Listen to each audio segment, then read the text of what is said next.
मैं सिर्फ spicy strips का एक पैकेट लेने बाहर गया था। जब मैं वापस आया तो मेरे पिता ने मुझे जोर से गले लगा लिया और बेकाबू होकर रोने लगे। वो घुटनों के बल गिर गए और बार बार काउटो करने लगे। मैं तुमसे भीख मांगता हूँ, अपनी अवेकेंड बीस्ट अपने भाई को दे दो। मैंने जवाब में उन्हें 2 बार थप्पड़ मार दिया, क्योंकि ये बीस्ट टेमर्स की दुनिया थी। हर कोई 18 साल का होने पर अपनी कॉन्ट्रैक्टेड बीस्ट अवेकन करता था। मैंने एक epic grade abyssal flood dragon awaken किया था। दूसरी तरफ मेरे भाई ने एक बेकार डर्ट बरोइंग मोल अवेकन किया था, लेकिन बचपन से ही वो एक बिलियनर एरस से जुड़ा हुआ था। अगर वो बड़ा होकर उससे शादी कर लेता तो हमारे माता पिता उसकी वजह से सीधे ऊंचाई पर पहुंच जाते। इसलिए मेरे पिता ने मुझे कॉन्ट्रैक्ट डिसोल्व करने का आदेश दिया। अगर मैं मना करता तो वो मुझसे सारे रिश्ते तोड़ देते। मेरा पहला इंस्टिंक्ट था तुरंत मना कर देना। जब तक ड्रैगन खुद राजी नहीं होता, मैं उसे अपने साथ ले जाने का कोई तरीका ढूंढ लेता। लेकिन फ्लड ड्रैगन के अपने ही विचार थे। वो सीधे मेरे भाई के पास गया और उसके सामने सिर झुका दिया। वो एक नोबल क्रीचर था। उसने कहा, सिर्फ मेरे भाई जैसा कोई जिसके पास एरस से कनेक्शंस हो वही उसे अफोर्ड कर सकता है, और मैं उसका गरीब मालिक उससे छुटकारा पाने का इंतजार नहीं कर सकता था। ये देखकर मैं मुस्कुरा दिया। अगर तुम दोनों की यही इच्छा है तो ठीक है, इसे ले लो। मैंने अपनी हथेलियों को कसकर बंद किया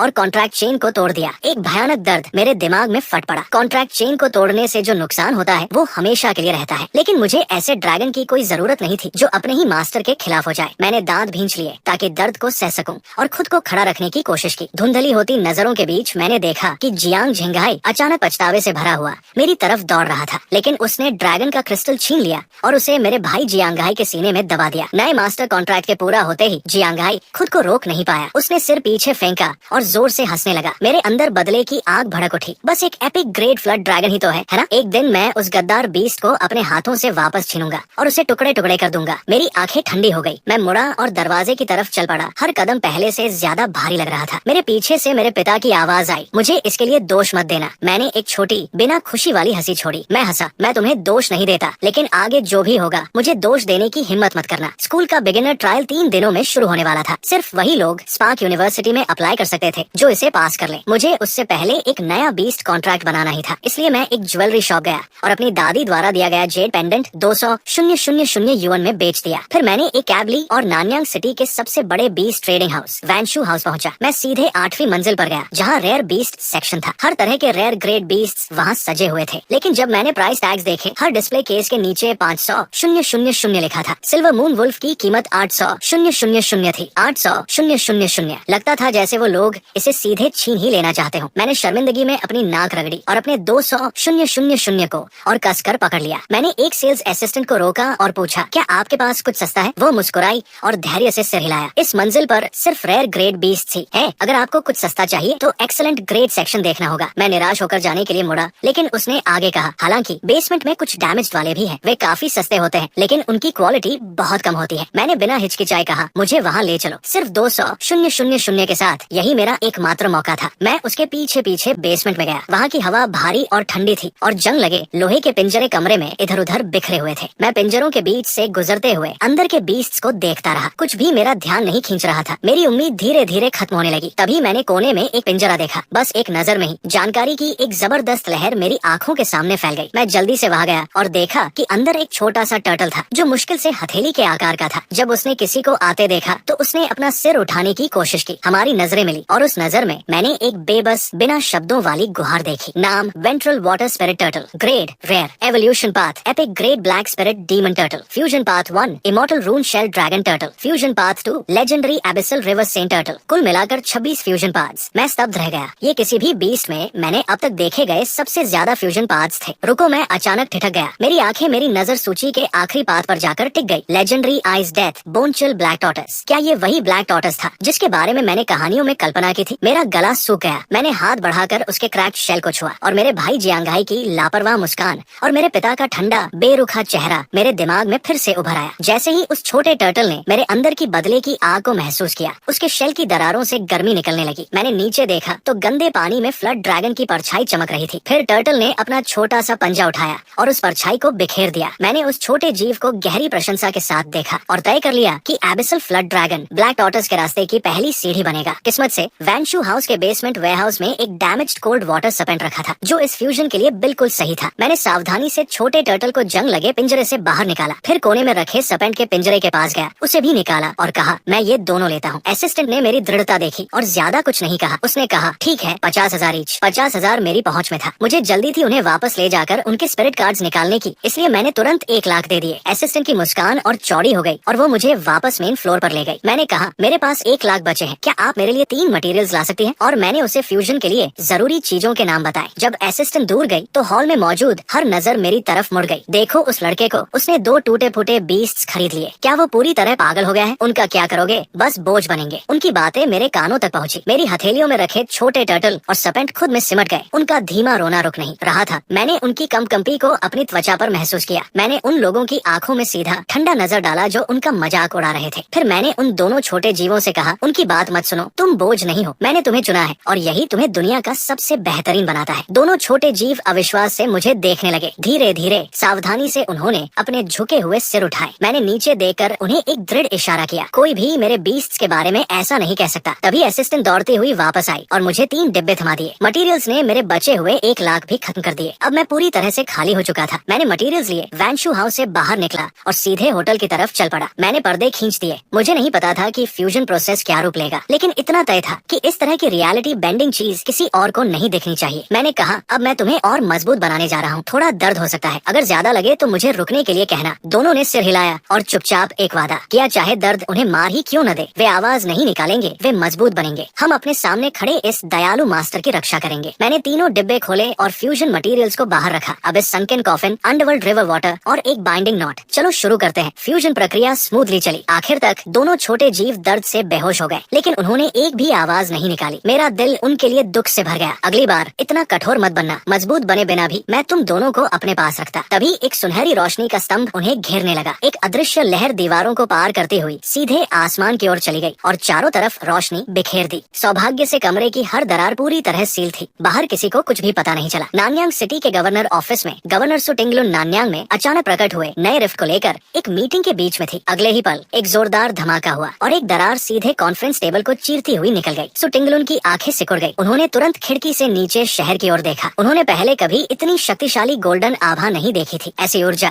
या तो किसी बेहद ताकतवर दूसरे संसार के रिफ्ट के खुलने से आ सकती थी या फिर किसी लेजेंडरी ग्रेड के इनिशियल बीस्ट के उभरने से। उन्होंने तुरंत दूसरे विकल्प को खारिज कर दिया। लगभग 1000 सालों से किसी लेजेंडरी ग्रेड इनिशियल बीस्ट की खबर नहीं आई थी, तो वो अचानक नानयांग सिटी में कैसे प्रकट हो सकता था? उनका चेहरा गंभीर हो गया और उन्होंने आदेश दिया कि नानयांग के आसपास मौजूद हर रिफ्ट की तुरंत गहन जांच शुरू की जाए। उधर होटल के कमरे में गोल्डन रोशनी धीरे धीरे खत्म हो गई। मैंने तुरंत कछुए और सांप को चेक किया। दोनों पूरी तरह बदल चुके थे। छोटा कछुआ अब पहले से 2 गुना बड़ा हो गया था, लगभग एक वॉश बेसिन के बराबर। उसके खोल की दरारें भर चुकी थी और अब उस पर आइस ब्लू निशान चमक रहे थे। सांप के सिर पर एक छोटा सा आइस गोल्ड उभार उगाया था और उसकी लंबाई लगभग 1 मीटर हो चुकी थी। काले सांप की पूंछ कछुए के खोल के चारों ओर लिपटी हुई थी। दोनों ऐसे लग रहे थे जैसे एक ही अस्तित्व बन गए हों। मैंने उन्हें देखा, वे अब भी गहरी नींद में थे। मैंने धीरे से सांस छोड़ी और तेजी से धड़कते दिल के साथ उनका नया विवरण देखा। नाम ice death bonechill black tortoise, grade legendary. आगे फ्यूज नहीं किया जा सकता। ये सच में एक लेजेंडरी ग्रेड ब्लैक टॉर्टोइस बन चुका था। मेरी भावनाएं काबू से बाहर हो रही थी। लेजेंडरी ग्रेड, एक ऐसी शक्ति जिसे मैंने अब तक सिर्फ टेलीविजन पर देखा था और अब वो हकीकत बन चुकी थी। ये छोटा कछुआ पहले वाले एबिसल फ्लड ड्रैगन से बिल्कुल अलग स्तर का था। मैंने अपने दिल की धड़कन को शांत करने की कोशिश की, लेकिन पिछली रात का धोखा बार बार दिमाग में घूम रहा था। जल्द ही ट्रायल का दिन आ गया। प्रवेश द्वार भीड़ से भरा हुआ था। छात्र अपने अपने बीस्ट की तारीफ कर रहे थे और टीममेट्स ढूंढ रहे थे। अंदर के मॉन्स्टर्स बहुत खतरनाक थे, इसलिए ज्यादातर लोगों के लिए टीम बनाना ही समझदारी थी। जैसे ही मैं पहुंचा, मैंने एक बहुत ही परिचित चेहरा देखा। जियांग हाई ने अपनी मंगेतर लिन याटिंग को बाहों में लिया हुआ था। उनके ऊपर एबिसल फ्लड ड्रैगन मंडरा रहा था। चारों तरफ छात्र इकट्ठा थे। हर कोई जियांग हाई के करीब आने की कोशिश कर रहा था। बॉस, आप कमाल हो, एक एपिक ग्रेट फ्लड ड्रैगन। इस ट्रायल में पहला स्थान तो आपका ही है। तभी एक छात्र ने प्रवेश द्वार की ओर इशारा किया, मेरी तरफ। बॉस, क्या वो आपका भाई नहीं है? आपने तो कहा था कि आपके भाई ने कोई बेकार डट मोल बुलाया था। ये कछुआ कैसे बन गया? मैं हल्की मुस्कान के साथ चुपचाप खड़ा रहा, ये देखने के लिए उत्सुक कि मेरा प्यारा भाई इस बार क्या कहानी बनाएगा। जियांग हाई मेरी नजरों के सामने थोड़ा असहज दिखा। तभी लिन याटिंग बोली, उसने साफ तौर पर उस मोल को छोड़ दिया होगा। कोई भी ऐसी बेकार चीज क्यों रखेगा? और एक बात, वो बहुत पहले ही जियांग हाई का भाई होना छोड़ चुका है। यहाँ क्या बोलते हो?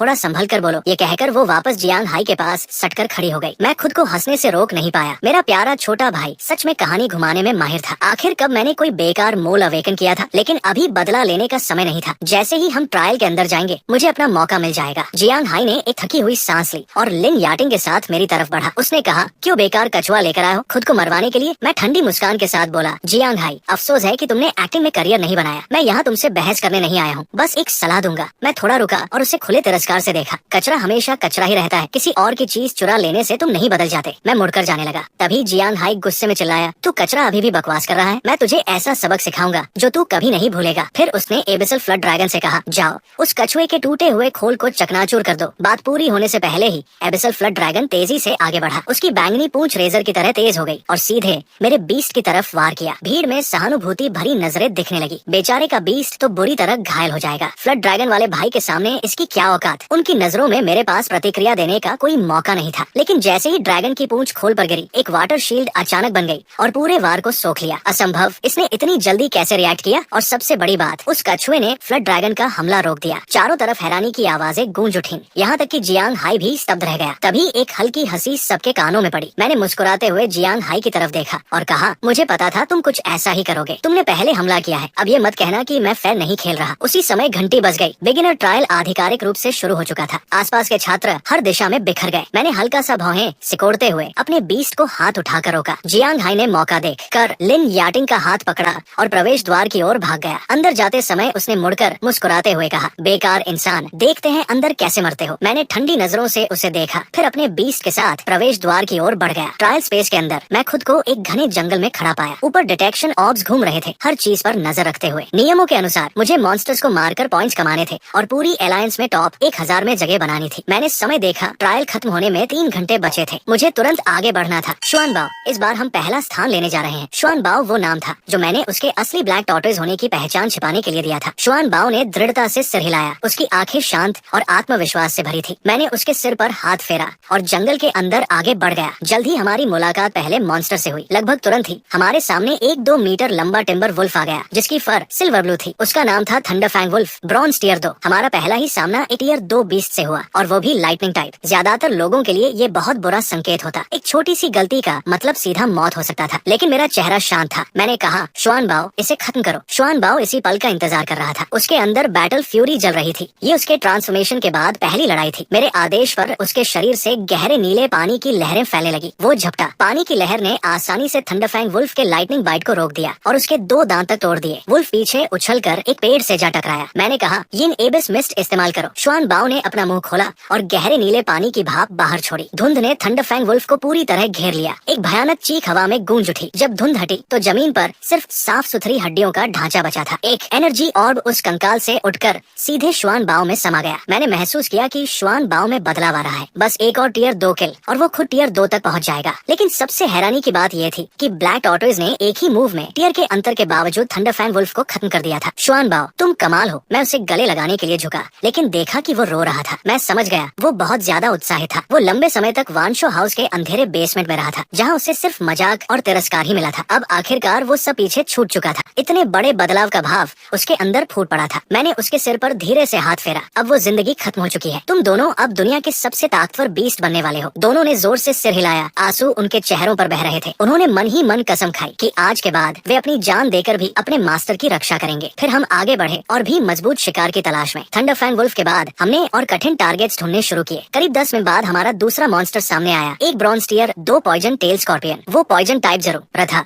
लेकिन शुआन बाओ के सामने उसकी कोई औकात नहीं थी। यिन एबिस मिस्ट ने उसे घेर लिया और कुछ ही सेकंड में वो भी सिर्फ हड्डियों का ढांचा बनकर रह गया। एक एनर्जी ऑर्ब उसके शरीर से उठकर शुआन बाओ के सिर में समा गया। मैंने तुरंत उसका स्टेटस चेक किया। शुआन बाओ सीधे ब्रॉन्ज टियर 2 पर पहुंच चुका था। मैं अभी खुशी मना ही रहा था कि अचानक एक तेज स्पिरिचुअल फोर्स मेरे दिमाग में भर गई। मेरा खुद का लेवल भी ब्रॉन्ज टियर 2 तक पहुंच गया, क्योंकि एक टेमर का टियर उसके बीस्ट के साथ बढ़ता है और जैसे जैसे स्पिरिचुअल फोर्स बढ़ती है तो भविष्य में और भी बीस्ट को कॉन्ट्रैक्ट करने का मौका मिलता है। मैंने हाथ बढ़ाकर छोटे ब्लैक टॉर्टोइज के सिर पर हल्के से हाथ फेरा। मन ही मन बेहद खुश था। उसके बाद हम जंगल के और अंदर तक बढ़ते गए। जितने भी हाई टियर मॉन्स्टर्स मिल सकते थे हम उनका शिकार करते गए। रास्ते में जो भी बीस्ट मिला, चाहे टियर 1 हो या टियर 2, हमने बिना छोड़े सबको खत्म कर दिया। मेरा स्कोर रॉकेट की तरह बढ़ता जा रहा था। नानयांग मिडिल स्कूल के मॉनिटरिंग रूम में सुपरवाइजर वू यांग सर्विलांस फुटेज को एलायंस हेडक्वार्टर पर अपलोड करने में व्यस्त था। तभी पीछे से कदमों की आवाज आई। स्कूल के प्रिंसिपल लियू यिफेंग तेजी से उसके पास आए। उनकी नजरें सीधे मेन स्क्रीन पर दिख रहे रैंकिंग्स पर टिक गई। उन्होंने पूछा, हमारे स्कूल से कितने लोग टॉप 1000 में पहुंचे हैं? वो यांग ने सिर हिलाया। इस साल का बैच पिछले साल से कमजोर है। अभी तक सिर्फ 3 लोग ही टॉप 1000 में पहुंचे हैं। प्रिंसिपल लियू ने निराशा से सिर हिलाया। वो यांग ने आगे कहा, और उनमें भी सिर्फ जियांग हाई, जिसके पास एपिक ग्रेट फ्लड ड्रैगन है, टॉप 200 में पहुंच पाया है। उसका स्कोर मुश्किल से 1000 पार कर पाया है। बाकी 2 800 के आसपास ही है। प्रिंसिपल लियू ने गहरी सांस ली और सिर हिलाया। इस साल पूरी अलायंस ही कमजोर लग रही है। 200 से भी कम स्टूडेंट्स 1000 पॉइंट्स तक पहुंच पाए हैं। अगर यही हाल रहा तो हम फिर से चान डेमन क्लैन के खिलाफ वर्ल्ड चैलेंज हार जाएंगे। वो यांग ने भी आह भरी, अगर इस साल भी हार गए तो ये लगातार 10वीं हार होगी। जैसे ही वो फिर से स्टूडेंट्स की फुटेज देखने के लिए मुड़ा, अचानक मेन स्क्रीन के नीचे एक नाम चमका, नानयांग मिडिल स्कूल, जियांगलिन। वो यांग मुस्कुराया और प्रिंसिपल को बुलाने ही वाला था, तभी उसने देखा कि वो नाम रॉकेट की तरह ऊपर चढ़ने लगा। पलक झपकते ही 5 सविन रैंक पार कर गया प्रिंसिपल। इसे देखिए, लियू यिफेंग जो दरवाजे तक पहुंच चुके थे वापस मुड़े। उन्होंने वो यांग की नजरों का पीछा किया और एलायंस रैंकिंग्स पर ध्यान दिया। जितने समय में उन्होंने देखा, मेरा नाम पहले ही एक सविन रैंक तक पहुंच चुका था और मेरे नाम के सामने दिख रहा स्कोर अभी भी खतरनाक रफ्तार से बढ़ रहा था। अभी अभी उसने 2000 पॉइंट्स पार किए थे। लियू यिफेंग की आंखें सिकुड़ गई। वो बिना पलक झपकाए उस नाम को घूरते रहे। ये कैसे संभव है? स्कोर इतनी तेजी से कैसे बढ़ सकता है? वो यांग को शक हुआ कि शायद कोई डेटा एरर है। आखिर जियांग हाई जैसे एपिक ग्रेड बीस्ट वाले ने मुश्किल से 1000 पॉइंट्स पार किए थे और मैंने कुछ ही मिनटों में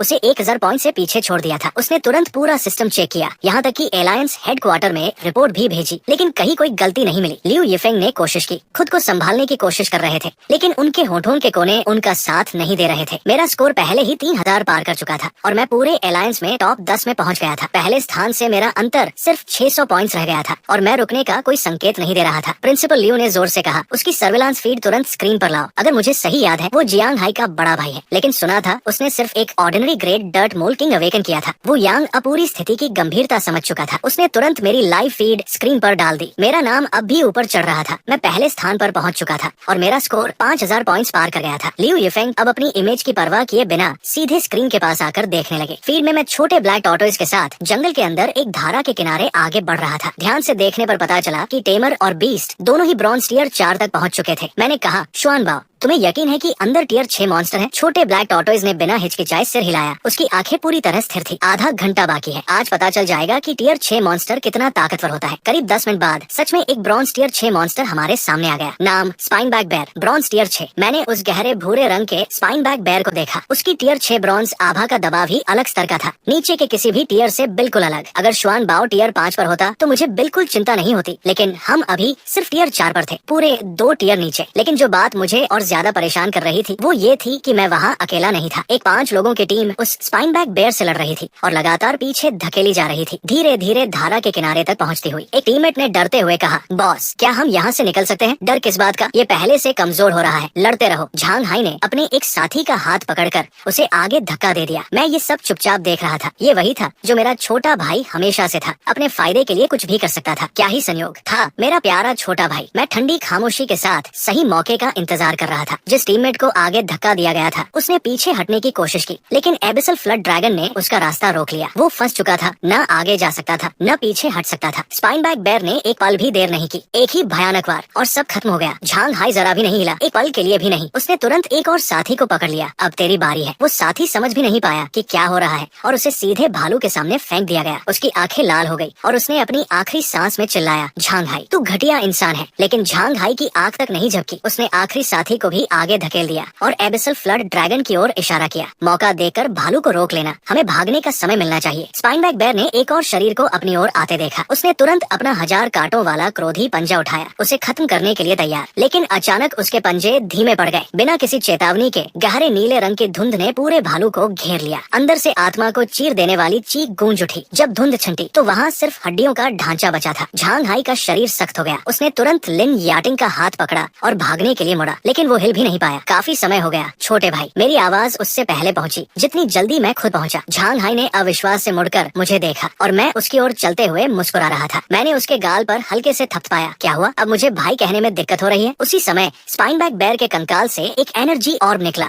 और शुआनबाओ में समा गया। शुआनबाओ सीधे ब्रॉन्ज टियर 5 तक पहुंच गया। झांग हाई पर दबाव और बढ़ गया। उसे ऐसा लगा जैसे उसके कंधों पर वजन दोगुना हो गया हो। लिन याटिंग सीधे जमीन पर गिर गई। झांग हाई की आंखें सिकुड़कर छोटी हो गई। उस पल में उसे किसी दानव से कम नहीं लग रहा था। वो दांत पीसकर बोला, हरामखोर, नरक में जा। उसकी आंखें सख्त हो गई। एबिसल फ्लड ड्रैगन की पूंछ हवा को चीरते हुए मेरी तरफ आई। शैडो एग्जीक्यूशन एक्टिवेट हो चुका था, सीधा मुझ पर निशाना, लेकिन वो मुझ तक पहुंच ही नहीं पाया। शुआनबाओ के ब्लैक टॉर्टोइज डोमेन ने उसे पूरी तरह रोक दिया। मेरी आंखें ठंडी हो गई। झांग हाई, तुम सच में कोई रहम नहीं करते। वो चाल मुझे मारने के लिए थी। मैंने एक गहरी सांस ली, फिर जोर से झांग हाई को लात मारी और उसे जमीन पर गिरा दिया। मैं उसके चेहरे पर पैर रखकर खड़ा हो गया और बोला, क्या तुमने और माँ पापा ने कभी सोचा था कि बात यहाँ तक पहुँच जाएगी? जाएगी। कभी कभी सच में तुम्हें मार देने का मन करता है। झांग हाई कभी मौत के इतना करीब नहीं आया था। उसकी आंखों में डर भर गया और उसकी आवाज कांपने लगी। वो कछुआ इतना ताकतवर कैसे है? ये ट्रायल स्पेस है, तुम मुझे यहाँ मार नहीं सकते। उसकी आवाज लगभग चीख में बदल गई थी। हर शब्द में डर साफ झलक रहा था। मैंने अपना पैर पीछे खींच लिया। बिल्कुल, मैं तुम्हें नहीं मारूंगा। मैंने मुड़कर उस फ्लड ड्रैगन की ओर देखा जो श्वान बाओ के दबाव में पूरी तरह जकड़ा हुआ था। लेकिन तुम्हें आने वाले समय की एक छोटी सी झलक जरूर दूंगा। श्वान बाओ, ड्रैगन को पकड़ कर रखो। श्वान बाओ ने धीमी आवाज निकाली और अपने दबाव को और बढ़ा दिया। एबिसल फ्लड ड्रैगन सीधे आसमान से गिर पड़ा। श्वान बाओ उससे पूरे 2 टियर ऊपर था। ड्रैगन उसके सामने बिल्कुल भी मुकाबला नहीं कर सकता था। मैंने जेब से एक छोटा ब्लेड निकाला। झांग हाई चीख पड़ा, तुम मेरे ड्रैगन के साथ क्या कर रहे हो? तुम्हारा ड्रैगन? मैं हंसा। मैंने ब्लेड को ड्रैगन के रिवर्स स्केल पर रखा और एक ही वार में उसे काट दिया, मांस सहित। एबिसल फ्लड ड्रैगन दर्द से चीख उठा, लेकिन श्वान बाओ के दबाव में वो हिल भी नहीं पा रहा था। फिर मैंने ब्लेड को उसके सिर पर बने काले उभार की ओर घुमाया और उसे भी काट कर निकाल दिया, मांस समेत। रुको,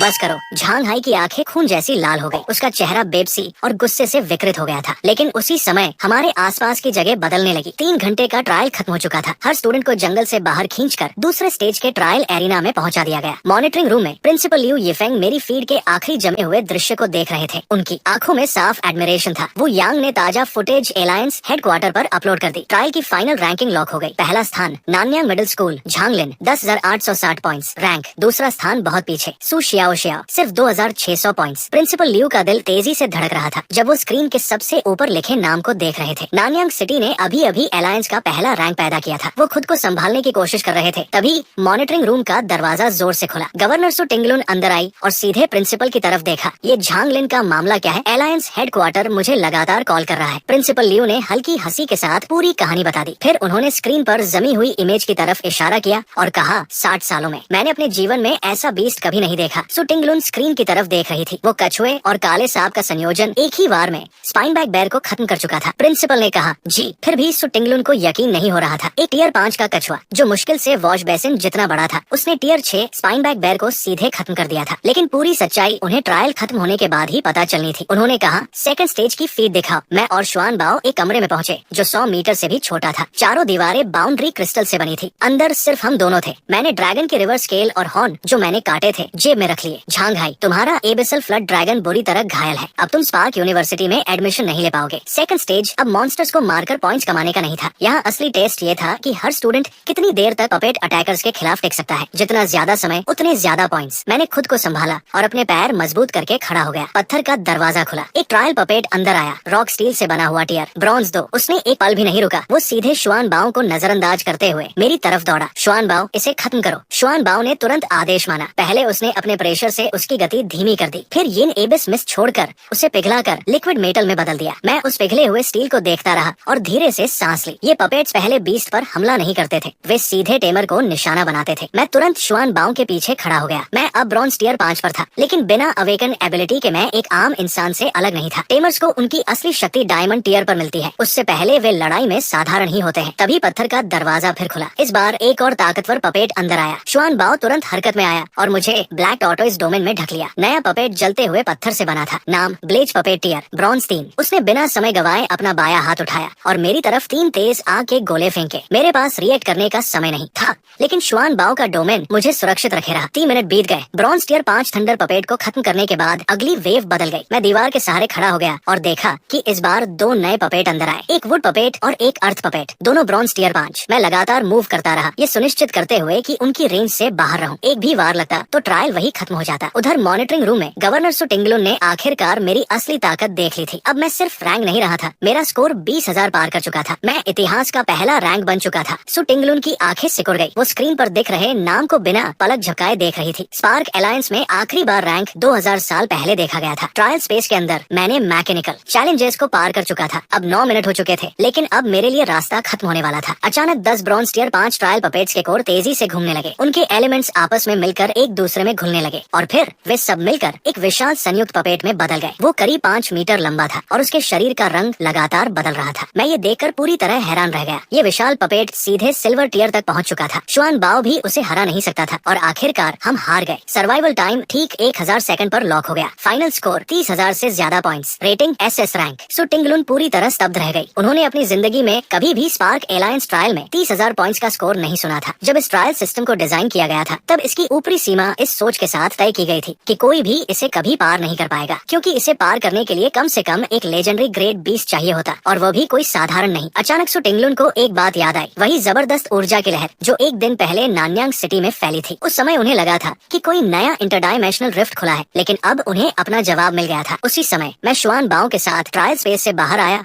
और प्रवेश द्वार पर वापस पहुंचा। ज्यादातर लोग सेकंड स्टेज खत्म होते ही जा चुके थे, वहाँ सिर्फ कुछ ही लोग बचे थे। लेकिन जैसे ही मैं बाहर आया, पीछे से गुस्से से भरी एक चीख सुनाई दी, मैं तुम्हें मार डालूंगा। वो झांग हाई था, उसका फ्लड ड्रैगन घायल था और वो सेकंड स्टेज में सिर्फ 3 सेकंड ही टिक पाया था। वो तब से यही इंतजार कर रहा था। उसका स्कोर टॉप 1000 से बाहर गिर चुका था, जिसका मतलब था कि अब उसके पास स्पार्क यूनिवर्सिटी में एडमिशन लेने का कोई मौका नहीं था। झांग हाई की आंखें पूरी तरह खून सी लाल थी। उसने एक डैगर निकाला और मेरी तरफ दौड़ा। मैंने ठंडी हंसी छोड़ी, अपना छोटा ब्लेड निकाला और उसके डैगर को एक ही झटके में उसके हाथ से उड़ा दिया। मैं अपने इस भाई की लड़ने की आदत अच्छी तरह जानता था, मैं उसे किसी से बेहतर जानता था। मैंने कहा, मेरे प्यारे छोटे भाई, तुम सच में पूरी तरह बेकार हो। झांग हाई जमीन पर गिर पड़ा। ये सुनते ही उसके अंदर दबा हुआ गुस्सा भड़क उठा। वो फिर से उठकर मेरी तरफ झपटा, लेकिन तभी अचानक दर्जनों स्टाफ मेंबर्स वहाँ आ गए। उन्होंने झांग हाई को रोक लिया और मुझे चारों तरफ से घेर लिया। सामने खड़े व्यक्ति ने गंभीर चेहरे से कहा, प्रिंसिपल आपसे मॉनिटरिंग रूम में मिलना चाहते हैं। मैं थोड़ा चौंका। लगता है मेरी परफॉर्मेंस ने प्रिंसिपल का ध्यान खींच लिया था। उस समय तक मुझे अपना स्कोर भी नहीं पता था। स्टाफ से घिरा हुआ मुझे ट्रायल एंट्रेंस से दूर ले जाया जाने लगा। जाने से ठीक पहले मैंने पीछे मुड़कर देखा। जमीन पर पड़े झांग हाई को ठंडी खाली नजरों से देखते हुए कहा, तुम खुद को खुशकिस्मत समझो। अगर ट्रायल में मारने की इजाजत होती तो अब तक तुम्हारी लाश ठंडी हो चुकी होती। मैं बिना पीछे देखे आगे बढ़ गया। झांग हाई की आंखों की नसें फट चुकी थी। वो मेरी दूर जाती परछाई को घूर रहा था। अगर कर सकता तो मुझे अपने नंगे हाथों से चीर डालता। उसका एबिसल फ्लड ड्रैगन उसके पास पड़ा था, बेहद गंभीर हालत में। आखिर मैंने उसकी सबसे जरूरी चीजें, रिवर स्केल और नया उगता हुआ हॉर्न निकाल लिए थे। लिन याटिंग ने उसका हाथ थाम लिया। चलो मेरे साथ, मैं तुम्हें सबसे अच्छे हीलर के पास ले जाऊंगी। झांग हाई का चेहरा अंधेरे जैसा ठंडा था। उसकी आंख के कोने से खून जैसा लाल आंसू धीरे धीरे बहने लगा। कुछ देर की खामोशी के बाद उसने कहा, ये डिंग, मेरी मदद करो। लिन याटिंग ने सिर हिलाया। जियांग लिन, अब चैन से रहो। स्पार्क यूनिवर्सिटी के असेसमेंट से पहले लिन फैमिली उसे हमेशा के लिए खत्म कर देगी। उसी समय एबिसल फ्लड ड्रैगन को होश आया। उसकी बैंगनी काली आंखें उसी दिशा में टिकी थी जिधर मैं गया था, नफरत से भरी हुई। उसे मुझसे नफरत थी, इस बात की कि मैंने ताकत पाने का तरीका ढूंढ लिया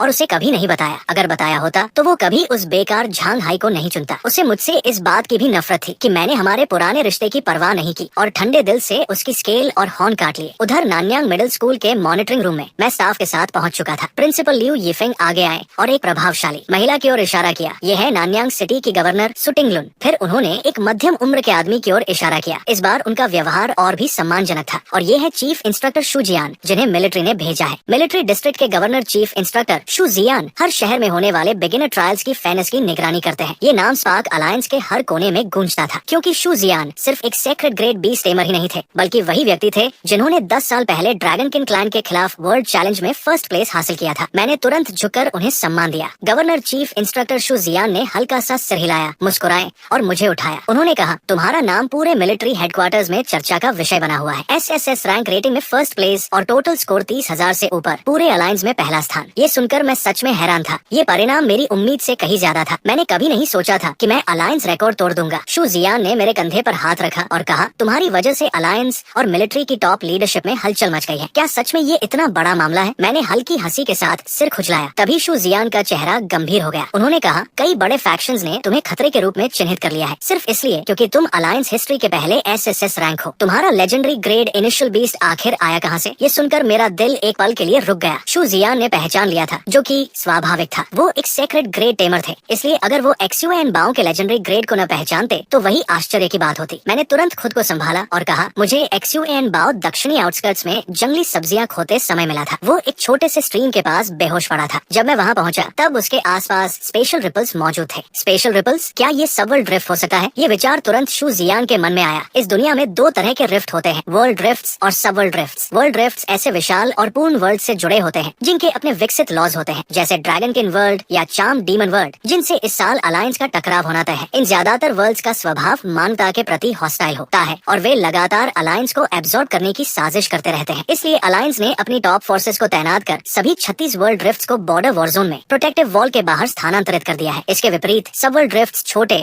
और अधूरे सीक्रेट रियल्म से जुड़े होते हैं। उच्च स्तर के रिफ्ट्स तो वर्ल्ड चैलेंजेस में लेवरेज के रूप में भी काम आ सकते हैं। मेरी बात सुनकर शु जियान का पहला विचार यही था कि एक लेजेंडरी ग्रेड सबवर्ल्ड रिफ्ट प्रकट हुआ है। उस स्तर का रिफ्ट पहले से ही एक स्ट्रेटेजिक क्लास रिसोर्स माना जाता है। मैंने शु जियान के चेहरे के भाव देखे और आगे कहा, लेकिन स्पेशल रिपल्स कुछ ही सेकंड में गायब गायब हो गए। मुझे लगा कि अब ये सुरक्षित है, इसलिए मैं आगे बढ़ा और श्वान बाओं को उठा लिया। मैंने छोटी कछुए को सहलाते हुए ये कहा। शू जियान की नजरें एकदम स्थिर हो गई। वो पहले ही समझ चुके थे कि मैं झूठ बोल रहा हूँ, लेकिन झूठ बोलना कोई समस्या नहीं थी। उन्हें शुरुआत से ही असली जवाब की उम्मीद नहीं थी। उन्होंने कहा, तुम काफी तेज हो, इसलिए मैं बात को घुमाऊंगा नहीं। मेरा यहाँ आने का पहला उद्देश्य तुम्हारी असली स्थिति को हेडक्वार्टर्स तक रिपोर्ट करना है, और दूसरा कारण, मैं मिलिट्री की ओर से आया हूँ और एक महत्वपूर्ण काम में मुझे तुम्हारी मदद चाहिए। ये इस साल के वर्ल्ड चैलेंज से जुड़ा है। मैंने भौहें सिकोड़ ली। World challenge? शू जियान ने आगे कुछ नहीं कहा। उन्होंने साइड में खड़ी सू टिंगलान की ओर देखा। गवर्नर सू ने तुरंत इशारा समझ लिया और प्रिंसिपल लियू तथा वो यांग के साथ बाहर चली गई। अब मॉनिटरिंग रूम में सिर्फ मैं और शू जियान ही रह गए थे। उन्होंने हाथ हिलाया और हमारे चारों ओर एक साउंड प्रूफ बैरियर बन गया। शू जियान की आवाज गंभीर हो गई। ये मामला बेहद सेंसिटिव है। ये इस कमरे से बाहर नहीं जाना चाहिए। तुम पहले से जानते हो कि इस साल के चैलेंज में हमारा सामना चार्म डीमन वर्ल्ड से है। चार्म डीमंस बहुत शक्तिशाली होते हैं, खासकर उनकी मेंटल अटैक्स की क्षमता। उनके खिलाफ अलायंस की जीत की संभावना बहुत कम है। मैंने सिर हिलाया। मैंने वर्ल्ड चैलेंज की खबरें ऑनलाइन देखी थी। शू जियान ने अलायंस के फ्रंटियर का एक मैप प्रोजेक्ट किया और कहा, हम लगातार 9 चैलेंजेस हार चुके हैं। फिर उन्होंने मेरी तरफ देखा। उनका चेहरा सख्त हो गया। अगर हम इस साल भी हार गए तो क्या तुम्हें पता है कि लगातार 10 हार का क्या मतलब होगा? इसका मतलब होगा कि अलायंस को अपनी टेरिटोरी छोड़नी पड़ेगी। मैं स्तब्ध रह गया। मुझे अंदाजा नहीं था कि स्थिति इतनी खराब हो चुकी है। रिकॉर्डेड हिस्ट्री में ऐसा कभी नहीं हुआ था। शू जियान ने सिर पीछे झुकाया और आंखें बंद कर ली। कम से कम एक पूरा शहर देना पड़ेगा जिसमें वहाँ की पूरी पॉपुलेशन शामिल होगी। उन लोगों का क्या होगा? शू जियान ने कड़वी मुस्कान दी। सबसे अच्छा परिणाम एक जल्दी मौत, वरना वे कुछ भी कर सकते हैं। मेरी आंखें सिकुड़ गई। ये मेरी कल्पना से भी ज्यादा भयानक था। एक शहर की पॉपुलेशन कम से कम 50 लाख होती है, इसलिए हमें चार्म डीमन वर्ल्ड के खिलाफ ये चैलेंज हर हाल में जीतना होगा। मैंने गंभीरता से सिर हिलाया। मैं भी ऐसा परिणाम नहीं देखना चाहता था। शू जियान ने कहा, चार्म डीमंस की सबसे बड़ी ताकत उनकी मेंटल अटैक्स है और यही हमारी सबसे बड़ी कमजोरी है। हमें ऐसा कुछ ढूंढना होगा जो उन्हें न्यूट्रलाइज कर सके। उन्होंने नक्शे पर एक छोटे से मार्कर की ओर इशारा किया। गार्डियन वॉल के पास ये सबवर्ल्ड ड्रिफ्ट इस समय स्टेडफास्ट बाइंडिंग स्टील उत्पन्न कर रहा है जो चार्म टाइप मेंटल अटैक्स का मुकाबला कर सकता है। अगर हम high quality steadfast binding steel हासिल कर ले तो हम स्टेडफास्ट हेलमेट्स बना सकते हैं और अलायंस के लिए हालात पलट सकते हैं। फिर शू जियान ने सीधे मेरी ओर देखा। मुझे चाहिए कि तुम अंदर जाओ और इस रिफ्ट के कोर तक पहुंचकर इस सबवर्ल्ड ड्रिफ्ट को अलायंस के नियंत्रण में ले आओ। मैं समझ गया कि वो क्या कह रहे थे, लेकिन मैं अभी सिर्फ ब्रॉन्ज टियर 5 पर था। वहाँ जाना मतलब सीधा मौत के मुंह में जाना था। शू जियान बोले, ये रिफ्ट सामान्य नहीं है। इसमें सिर्फ ब्रॉन्ज टियर 5 या उससे नीचे के लोग ही प्रवेश कर सकते हैं, इसलिए तुम इसके लिए बिल्कुल सही हो। मैं तुम्हारे साथ 2 टीममेट्स भी भेजूंगा। ये रिफ्ट बेहद खतरनाक है और कई लोग पहले ही असफल हो चुके हैं, लेकिन तुम हमारे पास इकलौते SS रैंक हो। सिर्फ तुम ही ये कर सकते हो। शू जियान ने मिलिट्री सैल्यूट दिया और कहा, जीत हो या हार, मिलिट्री तुम्हें एक special attribute epic great beast इनाम के रूप में देगा। रिवॉर्ड शब्द ने मेरा ध्यान खींच लिया। जब इनाम सामने हो तो सोचने लायक बात बन जाती है, और ब्रॉन्ज टियर का रिफ्ट शायद ज्यादा खतरनाक भी नहीं होगा। मैं इसे संभाल सकता था। मैंने कहा, दरअसल मुझे एपिक ग्रेट बीस्ट की जरूरत नहीं है। क्या आप मुझे इसकी जगह ये चीजें दिला सकते हैं? मैंने वे मटेरियल्स लिखे जो श्वान बाओं के एवोल्यूशन के लिए जरूरी थे। Yin yang chaos fish, 10,000 year hollow core, north sea sacred water और north star celestial sand. Xu Jian की भौं हल्की सी सिकुड़ी। उन्होंने कहा, इनमें से मैंने खुद सिर्फ नॉर्थ स्टार सेलेस्टियल सैंड देखा है। ये एक लेजेंडरी टियर मटेरियल है और ये हमारे अलायंस वॉल्ट में मौजूद है। अगर तुम चाहो तो मैं इसके लिए रिक्वेस्ट डाल सकता हूँ। ये इस मिशन के रिवॉर्ड के रूप में गिना जाएगा। मैंने बिना झिझक सहमति दे दी। पहले नॉर्थ स्टार सेलेस्टियल सैंड हासिल करना जरूरी था, बाकी चीजें मैं बाद में ढूंढ लूंगा। शू जियान बोले, समय बर्बाद करने का मौका नहीं है, हम अभी निकलते हैं। मैं तुम्हें 7 दिनों के अंदर असेसमेंट से पहले वापस ले आऊंगा। पर्याप्त समय है। फिर उन्होंने मेरा हाथ पकड़ा और सीधे मॉनिटरिंग रूम से बाहर निकल गए। दरवाजा खुला। सू टिंगलुन आगे बढ़ी, कुछ कहने ही वाली थी, लेकिन शू जियान ने हाथ उठाकर उन्हें रोक दिया। गवर्नर सू, जो भी बात है वो हमारे लौटने तक इंतजार कर सकती है। मैं इसे उधार ले जा रहा हूँ। ये कहकर शू जियान ने अपना हॉक समन किया, मुझे उसकी पीठ पर बैठाया और वो अपने पंख फैलाकर आसमान में उड़ गया। वो बिजली की रफ्तार से दूर निकल गया। इतनी ऊंचाई पर उड़ने वाले बीस्ट पर बैठना मेरा पहली बार था। मैं जल्दी ही खुद को संभाल गया। मैंने नीचे देखा और हॉक की जानकारी चेक की। नाम iron forest hawk grade, immortal tier, sovereign rank 10। मेरा दिल हल्का सा कांप उठा, जैसा कि legendary chief instructor Shu Jian से उम्मीद की जाती है। उसी समय नानयांग सिटी के लिन परिवार के कंपाउंड में लिन याटिंग जियांग हाई को सहारा देकर दोनों जमीन पर घुटनों के बल बैठे थे। डैड, आपको जियांग हाई की मदद करनी होगी। लिन याटिंग के पिता लिन डुओजियान अपनी कुर्सी पर बैठे हुए थे, आखिरी घूंट चाय पीते हुए, जैसे उन्होंने कुछ सुना ही न हो। लिन याटिंग की घबराहट बढ़ गई। उसने गुस्से में कहा, डैड, अगर आप उसकी मदद नहीं करेंगे तो मैं यहीं अपनी जान दे दूंगी। उसने अपने कपड़ों के अंदर से एक तेज ब्लेड निकाला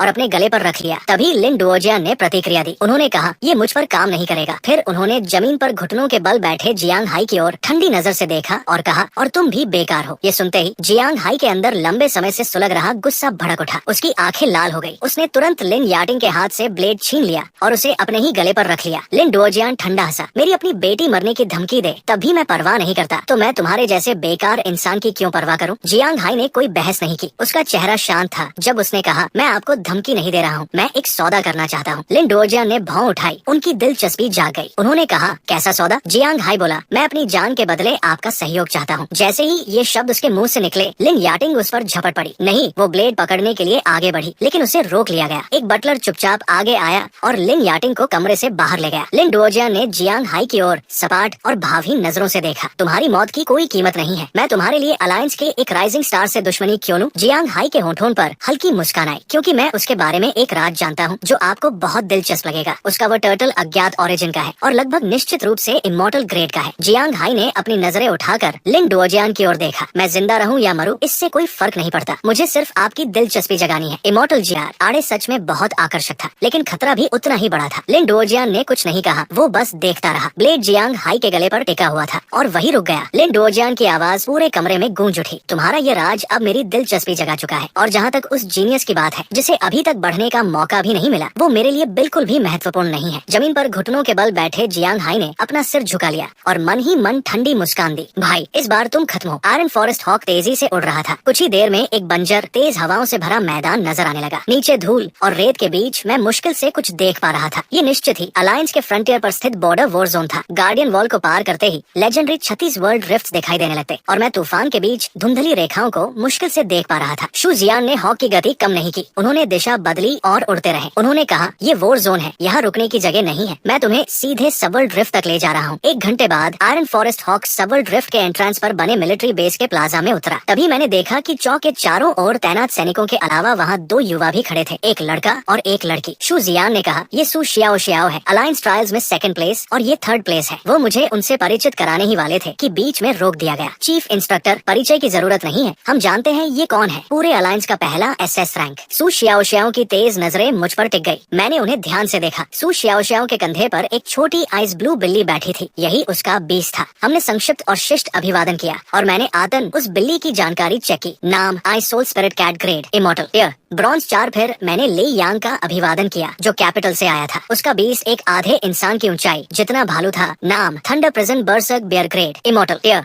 ब्रॉन्ज 4। कोई आश्चर्य नहीं था कि वे अलायंस में 2nd और 3rd स्थान पर थे। अभी अभिवादन खत्म ही हुआ था कि ले यांग ने मुझे तिरछी नजर से देखा। उस नजर में शक साफ दिखाई दे रहा था। किसी पिछड़े इलाके का एक अज्ञात व्यक्ति उससे ऊपर कैसे आ सकता है? शायद इसने किसी तरह चीटिंग की होगी। शू जियान के सामने खड़े होने के कारण ले यांग चुप रहा। मैंने ये सब नोटिस किया लेकिन कुछ नहीं कहा। अगर ले यांग चुपचाप अपना काम करता रहा तो मिशन के बाद हम बिना किसी समस्या के अलग हो जाएंगे, लेकिन अगर उसने कोई परेशानी खड़ी की तो श्वान बाओ उसे सबक सिखाने में खुश होगा। मैंने एक और नई बात नोटिस की, यहाँ हर 20 के पास सिर्फ 2 स्टार्टिंग स्किल्स थे जबकि श्वान बाओ के पास 3 थे। मैंने अपनी ठोड़ी पर हाथ फेरा और सोचा शायद ऐसा इसलिए है क्योंकि श्वान बाओ एक लेजेंडरी ग्रेड का इनिशियल 20 था। तभी श्वान बाओ ने अपना सिर हल्के से मेरी हथेली से सटाया, जैसे कह रहा हो चिंता मत करो मास्टर, मैं सारे बुरे लोगों को हरा दूंगा। उसने ले यांग के रवैये को समझ लिया था। मैंने प्यार से उसके सिर पर हाथ फेरा। शू जियान ने तब तक इंतजार किया जब तक हम सब तैयार नहीं हो गए। फिर कहा, तुम सबके पास स्पार्क यूनिवर्सिटी असेसमेंट के लिए सिर्फ 7 दिन बचे हैं। समय कम है और दाव बहुत बड़ा है, हम अभी निकलते हैं। हम तीनों ने सिर हिलाया और शू जियान के पीछे चल पड़े। हम एक नीले पैलेस के पास पहुँचे जो पूरी तरह स्पेशल क्रिस्टल से बना था। उसके बीच में 10 मीटर ऊंचा सबवर्ल्ड ड्रिफ्ट चमक रहा था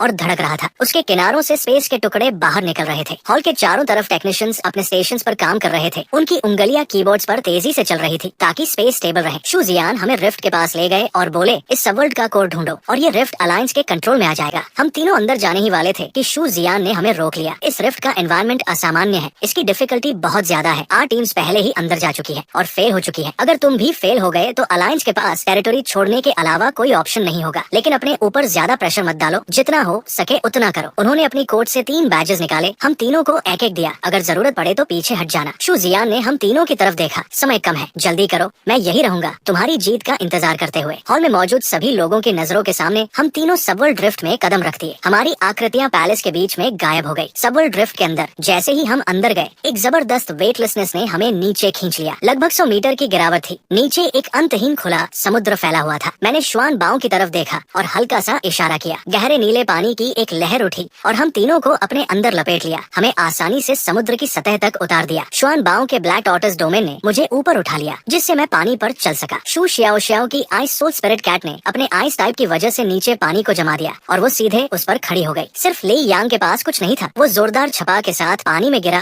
और बेतहाशा हाथ पैर मारने लगा। मेरी मदद करो, मुझे तैरना नहीं आता। आखिरकार मैं और नहीं देख सका और शुआन बाओ से कहा कि ब्लैक टॉर्टोइस डोमेन का इस्तेमाल करके उसे बाहर निकाले। ले यांग के महंगे कपड़े पूरी तरह भीग चुके थे। उसके थंडर प्रिजन बरसक बियर का भूरा नीला फर भी पानी से भीग गया था। उसने छींकते हुए कहा, सिर्फ इसलिए कि तुमने मुझे बचाया, इसका मतलब ये नहीं कि मैं तुम्हारा शुक्रिया अदा करूंगा। देहाती लड़के, मुझे अभी भी यकीन नहीं है कि तुमने सच में SS रैंक हासिल किया है। मैं कुछ कहता उससे पहले ही शू शियाओ को गुस्सा आ गया और उसने बीच में ही टोक दिया। ले यांग, तुम्हें लोगों से बात करना आता भी है या नहीं? अगर इसने तुम्हें नहीं बचाया होता तो तुम अभी समुद्र के नीचे होते। क्या ऐसे किसी का एहसान चुकाते हैं? ले यांग का चेहरा लाल हो गया। उसे ये बिल्कुल पसंद नहीं आया कि उसे एहसान फरामोश कहा जाए। वो मुड़ा, वो मेरी तरफ मुड़ा, खुद को संभाला और कमर झुकाकर बोला, धन्यवाद। और मैं एहसान फरामोश इंसान नहीं हूँ। मैं खुद को हंसने से नहीं रोक पाया। बहुत बड़ा ईगो है, लेकिन उतनी ही जिद भी है। फिर भी वो पूरी तरह खराब नहीं लगा, बस थोड़ा बेवकूफ सा था। मैंने हाथ हिलाकर कहा, उठो, चलो आगे बढ़ते हैं। हम तीनों दूर दिख रहे आइलैंड की तरफ बढ़ने लगे, लेकिन कुछ ही कदम चले थे कि अचानक 10 मीटर ऊंची पानी की दीवार हमारे सामने उठ खड़ी हुई। हमें रिएक्ट करने का मौका भी नहीं मिला और हम तीनों बहकर समुद्र की गहराई में खींच लिए गए। चारों तरफ अंधेरा था, एक भी रोशनी नहीं। मैंने भौहें सिकोड़कर ऊपर सरफेस की तरफ देखा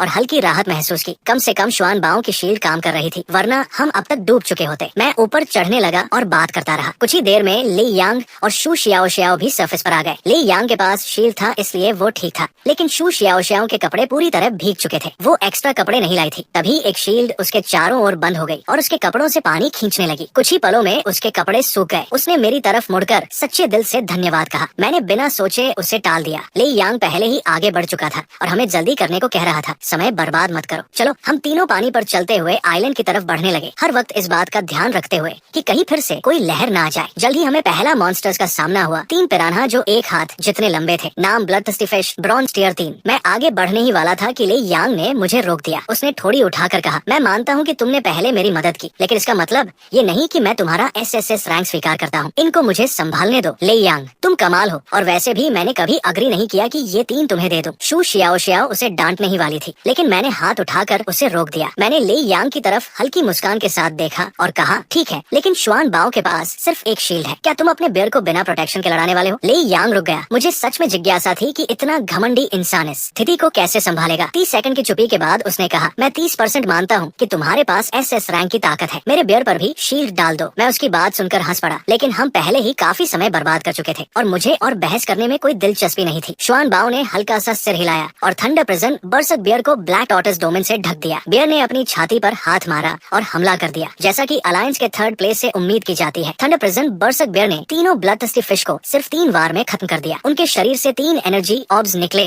और बियर के अंदर समा गए। उसके बाद चाहे जो भी मॉन्स्टर्स सामने आते, ले यांग जिद करता रहा, उन सबको संभालने पर अड़ा रहा। लेकिन सीक्रेट रियल्म के नियम साफ थे, जितना अंदर जाते मॉन्स्टर्स उतने ही ताकतवर और ज्यादा संख्या में मिलते। जब हम लगभग 60% अंदर पहुंच गए तो अब हमारे सामने 5 ब्रॉन्ज टियर 5 मॉन्स्टर्स थे। नाम deep sea giant octopus, tier bronze 5 tier 5 octopuses को देकर ले यांग के पास अब खुद को साबित करने के लिए कुछ नहीं बचा था। उसका थंडर प्रिजन बरसक बियर अभी सिर्फ ब्रॉन्ज टियर 4 पर था। वो शू शियाओ की तरफ मुड़ा, मेरा बियर थक रहा है, कुछ को संभालने में मेरी मदद करो। उसने मेरी तरफ भी देखा, लेकिन कुछ कह नहीं पाया, क्योंकि कुछ देर पहले ही उसने मुझे पीछे रहने को कहा था। ले यांग के चेहरे को लाल होते और खुद से जूझते देखना मुझे काफी मजेदार लग रहा था। मैंने कहा, मैं 3 लेता हूँ, तुम दोनों बाकी 2 संभालो। मैंने अपनी स्लीव ऊपर की और शुआन बाओ के साथ 2 कदम आगे बढ़ा, लेकिन ले यांग तुरंत मेरे सामने आ गया। हीरो बनने की कोशिश मत करो देहाती लड़के, बस मेरे पीछे रहो। तुम सच में बहुत परेशान करने वाले हो। शू शियाओ अब और सहन नहीं कर पाई, उसके गाल गुस्से से फूल गए। तुम बस कैपिटल के बिगड़े हुए अमीर लड़के हो, तुम्हें इमॉर्टल ग्रेट बीस्ट सिर्फ किस्मत से मिला है। फिर उसने मेरी तरफ मुड़कर कहा, उसकी बात बिल्कुल मत सुनो, मुझे तुम पर भरोसा है। उसने भी अपनी स्लीव ऊपर की और ऐसा लग रहा था कि वो वही ले यांग से लड़ने को तैयार है। मैं सच में हैरान रह गया। शू शियाओ कमाल की थी। मैंने जल्दी से उसे रोका, हमारे पास समय कम है, पहले इससे निपट लेते हैं, बाद में लड़ लेना। मैंने शुआन बाओ के सिर पर हाथ फेरा। शुआन बाओ, अब तुम्हारी बारी है। उन 3 डीप सी जायंट ऑक्टोपसेस को रोक कर रखो। मेरे आदेश पर शुआन बाओ ने अपना एक बड़ा अगला पैर उठाया और पानी की सतह पर जोर से मारा। डीप सी प्रेशर एक्टिवेट हो गया। पास के तीनों ऑक्टोपसेस अपने अटैक के बीच में ही जम गए। उनका पूरा शरीर लॉक हो गया। मैं हैरानी से पलक झपकाने लगा। शुआन बाओ का एबिसल प्रेशर इतना मजबूत कब हो गया? मैंने ध्यान से देखा तो पाया कि नीले पानी की भाप जैसी धाराएं शुआन बाओ के आसपास घूम रही थी। उसे एनवायरनमेंट से वाटर एलिमेंट बूस्ट मिल रहा था। उसके तुरंत बाद शुआन बाओ ने अपने दोनों मुंह खोले और गहरे नीले रंग गा की मिस्ट बाहर निकाली। वो मिस्ट एक ऑक्टोपस को निगल गई, एक चीख गूंजी और वो ऑक्टोपस पाउडर बनकर समुद्र में डूब गया। मैंने तुरंत अगला आदेश दिया, दूसरे ऑक्टोपस पर हमला करो, लेकिन वो ऑक्टोपस चुपचाप नहीं बैठा। उसने अपने टेंटिकल से हमला किया, अपने लंबे हाथ आगे बढ़ाए, लेकिन हर बार शुआन बाओ के ब्लैक टॉर्टोइस डोमेन से ब्लॉक हो गया। 1 मिनट से भी कम समय में बाकी दोनों डीप सी जायंट ऑक्टोपसेस भी यिनअबिस मिस्ट से घुलकर पाउडर बन गए। शुआन बाओ सीधे ब्रॉन्ज टियर 6 पर पहुंच गया। दूसरी तरफ भी लड़ाई खत्म हो चुकी थी। थंडर प्रिजन, बर्सर्क बियर और आइस सोल स्पिरिट कैट दोनों ब्रॉन्ज टियर 5 तक पहुंच चुके थे। मैं खड़ा हुआ और ले यांग की तरफ हल्की मुस्कान के साथ देखा। ये इलाका साफ है, चलो आगे बढ़ते हैं। ले यांग के पूरे शरीर में सिहरन दौड़ गई। जियांग भाई, क्यों ना आप आगे चले? मैं हंस पड़ा। तुम्हें मेरी ताकत पर यकीन नहीं था। ले यांग के पूरे शरीर में सिहरन दौड़ गई। जियांग भाई, क्यों ना आप आगे चले? मैं हंस पड़ा। पहले तुम्हें मेरी SSS रैंक पर यकीन नहीं था, अब है। शू श्याओ श्याओ भी तुरंत बोली। ले यांग का चेहरा गुस्से से फूल गया। इस बात को फिर कभी मत उठाना। दोनों को फिर से झगड़ने के लिए तैयार होते देख मैंने बीच में कहा, ठीक है चलो सबवर्ल्ड को ढूंढते हैं। हम तीनों आइलैंड की तरफ बढ़ने लगे और कुछ ही देर में हम उससे 500 मीटर से भी कम दूरी पर थे। अब मुझे वो साफ दिखाई दे रहा था। वो छोटा नहीं था, लगभग 2 किलोमीटर चौड़ा, और उस पर एक भी पेड़ नहीं था। पूरा आइलैंड आयरन ओरे से बना हुआ था। जैसे ही मेरी नजर उस पर पड़ी, उसकी इन्फॉर्मेशन मेरे दिमाग में आ गई। Steadfast, binding, steel mine, quality, ordinary से लेकर इमॉर्टल तक, हाई मैलिबिलिटी, लाइट वेट और चार्म टाइप मेंटल अटैक्स को रोकने में बेहद इफेक्टिव। आइलैंड के चारों तरफ डेंस रीफ्स थे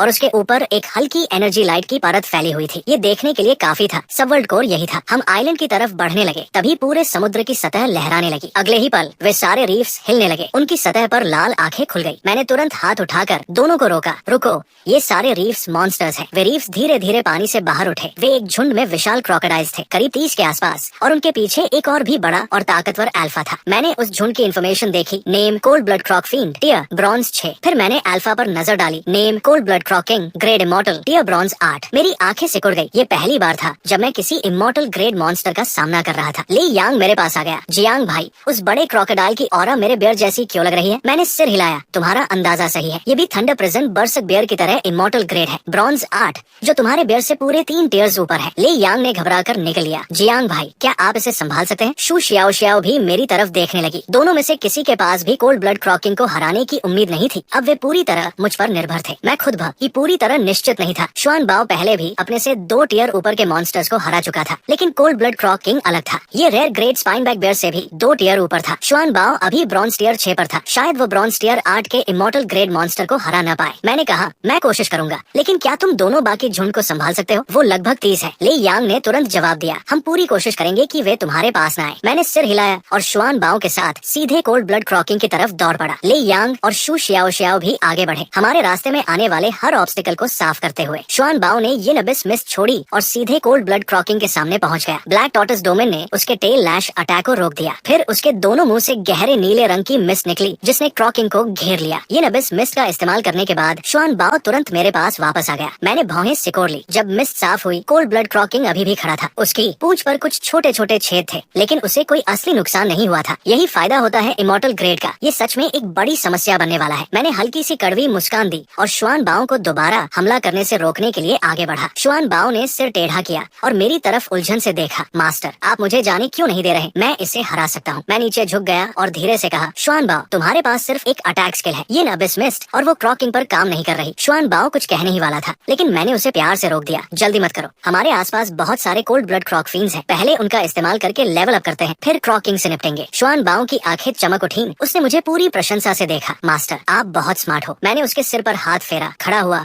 और पीछे मुड़कर आवाज दी, शू श्याओ श्याओ, ले यांग, कोल्ड ब्लड क्रॉकिंग को रोके रखो। मैं शुआन बाओ को लेवल अप करवा रहा हूँ। दोनों तुरंत रुककर मेरे पास आ गए। जियांग भाई, आप आगे बढ़ो। मेरा बियर उस क्रोकोडाइल को नहीं हरा सकता, लेकिन हम उसे थोड़ी देर तक रोक सकते हैं। शू श्याओ श्याओ ने कुछ नहीं कहा। वो पहले ही अपनी आइस सोल स्पिरिट कैट को क्रॉकिंग को रोकने के लिए निर्देश दे रही थी। मैंने सिर हिलाया और शुआन बाओ के साथ क्रॉक फील्ड्स के झुंड में कूद पड़ा। बराबर टियर पर शुआन बाओ किसी प्राकृतिक आपदा की तरह उनके बीच से गुजर रहा था। एबिसल सी प्रेशर एक्टिवेट हुआ और उसके दायरे में आने वाले हर क्रॉक फील्ड पूरी तरह जड़ हो गए। फिर शुआन बाओ ने अपने दोनों मुंह खोले और यिनअबिस मिस्ट छोड़ी। क्रॉक फील्ड्स वही सूखी हड्डियों में बदल गए। एनर्जी ऑब्स एक के बाद एक शुआन बाओ के अंदर जाने लगे। जब 5 कोल्ड ब्लड क्रॉक फील्ड्स गिर गए, तो शुआन बाओ आखिरकार ब्रॉन्ज टियर 7 पर पहुंच गया और उसकी प्रेजेंस और भी भारी हो गई। ये पूरा झुंड जैसे एक अंतहीन एक्सपीरियंस का स्रोत था। लेकिन तभी पूरे समुद्र की सतह पर एक विशाल लहर उठी, लगभग 10 मीटर ऊंची। मैंने घबराकर शुआन बाओ को चेतावनी दी। मेरा चेहरा तनाव से भर गया, लेकिन शुआन बाओ ने जैसे मेरी बात सुनी नहीं। वो सीधे उस लहर की तरफ दौड़ पड़ा। एक ही पल में शुआन बाओ उस लहर में समा गया। मैं उसके पीछे कूदने ही वाला था कि शू श्याओ श्याओ ने मेरा हाथ पकड़ लिया। शुआन बाओ ठीक है, उसने एलिमेंटल रेजोनेंस एक्टिवेट कर लिया है। मैंने खुद को शांत किया, क्योंकि मैं देख पा रहा था लहर के अंदर शुआन बाओ के चारों तरफ पानी का एक परफेक्ट स्फीयर बन गया था। एलिमेंटल रेजोनेंस, मुझे याद नहीं कि मैंने पहले कभी इस कॉन्सेप्ट के बारे में सुना हो। जब उसने देखा कि मैं शांत हो गया हूँ, शू शियाओ शियाओ उस पानी के श्रेयर को देखते हुए बोली। उसकी आंखों में हल्की सी ईर्ष्या थी। एलिमेंटल रेजोनेंस तब होता है जब कोई बीस्ट अपने एनवायरनमेंट से गहराई से जुड़ जाता है। इससे उसकी अटैक पावर दोगुनी हो जाती है। मेरी आंखें चौड़ी हो गई। एलिमेंटल रेजोनेंस इतना ताकतवर होता है। शू शियाओ शियाओ ने आगे कहा, सिर्फ इमोर्टल ग्रेड बीस्ट्स या उससे ऊपर के बीस्ट्स के पास ही इसे एक्टिवेट करने का थोड़ा चांस होता है, और हर बार एक्टिवेट होने पर एक एलिमेंटल इम्प्रिंट बनता है, जिससे अगली बार इसे एक्टिवेट होने की संभावना और बढ़ जाती है। शुआन बाओ वाटर टाइप है ना? मैंने सिर हिलाया। ये बात सही बैठती है। बहुत से टेमर्स सॉवरेन लेवल तक पहुंचने के बाद भी एलिमेंटल रेजोनेंस ट्रिगर नहीं कर पाते, और शुआन बाओ ने इसे ब्रॉन्ज रैंक पर ही एक्टिवेट कर लिया। बस शुआन बाओ को मुझे बेच दो और मैं तुम्हें अपनी बड़ी बहन से मिलवा दूंगी। डील? मेरी आंखें चौड़ी हो गई। मैं हैरानी से शू शियाओ शियाओ को देखने लगा। वो सच में अपनी बहन का सौदा कर रही थी। हालांकि क्या तुम्हारी बहन खूबसूरत है? तभी वो पानी का स्फीयर धीरे धीरे खत्म होने लगा। समुद्र के पानी की धागे जैसी धाराएं शुआन बाओ के शरीर के चारों ओर सांपों की तरह लिपट गई। तभी ली यांग की चीख गूंजी, जियांग भाई जल्दी करो, मैं ज्यादा देर तक नहीं रो पाऊंगा। मैं तुरंत शुआन बाओ के साथ कोल्ड ब्लड क्रॉकिंग की तरफ वापस दौड़ा। थंडर प्रिजन बर्सक बियर और आइस सोल स्पिरिट कैट दोनों ही क्रॉकिंग के हमलों से काफी घायल हो चुके थे। मैंने ली यांग और शू शियाओ शियाओ से कहा कि वे अपने बीस्ट्स को वापस बुला लें। शुआन बाओ, क्या तुम तैयार हो? शुआन बाओ की आंखें चमक उठी। वो अपनी नई ताकत को परखने के लिए बेताब था। मास्टर, शुआन बाओ तैयार है। शुआन बाओ, जाओ इस बार उस क्रोकोडाइल को हड्डियों में बदल दो। मेरे आदेश पर शुआन बाओ सीधे कोल्ड ब्लड क्रॉकिंग की तरफ झपटा। उसका अगला पंजा नीचे गिरा और तुरंत एबिसल सी प्रेशर एक्टिवेट हो गया, जिससे दुश्मन की स्पीड कम हो गई। क्रॉकिंग ने उसे आते देखा और काटने के लिए झपटा, लेकिन वो ब्लैक टॉर्टस डोमेन की वाटर शील्ड को भी नहीं तोड़ पाया। शुआन बाओ ने मौका नहीं गवाया और गहरे नीले रंग की मिस्ट छोड़ दी, जिसने क्रॉकिंग को घेर लिया। उस मिस्ट के अंदर से एक आत्मा को हिला देने वाली दहाड़ गूंजी। जब मिस्ट हट गई तो समुद्र की सतह पर सिर्फ क्रोकोडाइल की हड्डियों का ढेर बचा था। ले यांग का मुंह खुला रह गया। उसकी आंखें सिकुड़ गई। उसके दिमाग में एक ख्याल आया, क्या शुआन बाओ लेजेंडरी ग्रेड का है? वो मुझे शुआन बाओ की ठोड़ी खुजाते हुए देख रहा था। पूछना चाहता था लेकिन हिम्मत नहीं कर पा रहा था। अच्छा काम किया शुआन बाओ। जो पानी की सांप जैसी धाराएं शुआन बाओ के चारों ओर लिपटी थी, वे अब लड़ाई खत्म होते ही गायब हो गई। एलिमेंटल रेजोनेंस भी खत्म हो चुका था। क्रॉकिंग के मरते ही बाकी झुंड बिखर गया और समुद्र में भाग गया। मैंने सामने मौजूद आइलैंड की तरफ देखा। चलो ऊपर चलते हैं। आखिरी कुछ सौ मीटर में हमें एक भी मॉन्स्टर नहीं मिला। कोल्ड ब्लड क्रॉकिंग आखिरी रुकावट था। आइलैंड पर पहुंचकर मैंने जमीन पर हर जगह दिख रहे स्टेडफास्ट बाइंडिंग स्टील को हल्के से ठोका। यही वो चीज होगी जिस पर चीफ इंस्ट्रक्टर बार बार जोर दे रहे थे। ले यांग ने एक टुकड़ा उठाया और उसे उठाकर बोला, सही है, चलो सबवर्ल्ड को ढूंढते हैं और जल्दी। मैं शुआन बाओ के साथ आइलैंड के सेंटर की तरफ बढ़ा। आइलैंड पर स्टेडफास्ट बाइंडिंग स्टील के अलावा कुछ भी नहीं था। बीच में पहुंचकर मुझे एक बहुत बड़ा माइन शाफ्ट मिला। जितना अंदर जाते उतनी ही हाई क्वालिटी की स्टेडफास्ट बाइंडिंग स्टील मिल रही थी। मैं झुककर अंदर देखने लगा। वहाँ नीचे नीले चमकते हुए क्रिस्टल्स थे। पूरे आइलैंड को घेरने वाली एनर्जी लाइट उन्हीं से निकल रही थी। ले यांग और शू शियाओ शियाओ भी मेरे पास आ गए और नीचे देखने लगे। चलो कोर लेकर यहाँ से निकलते हैं। मैंने सिर हिलाया और नीचे कूदने ही वाला था कि ले यांग ने मुझे रोक दिया। जियांग भाई, मुझे जाने दो, आप ऊपर ही रहो। वो मेरे जवाब देने से पहले ही नीचे कूद गया। मैं मुस्कुरा दिया और उसे जाने दिया। कोई और काम कर रहा है तो मुझे क्या शिकायत होगी। कुछ ही देर में ले यांग वापस ऊपर आया और एक नीला क्रिस्टल मेरी तरफ बढ़ाया। मैंने सबवर्ल्ड कोर लिया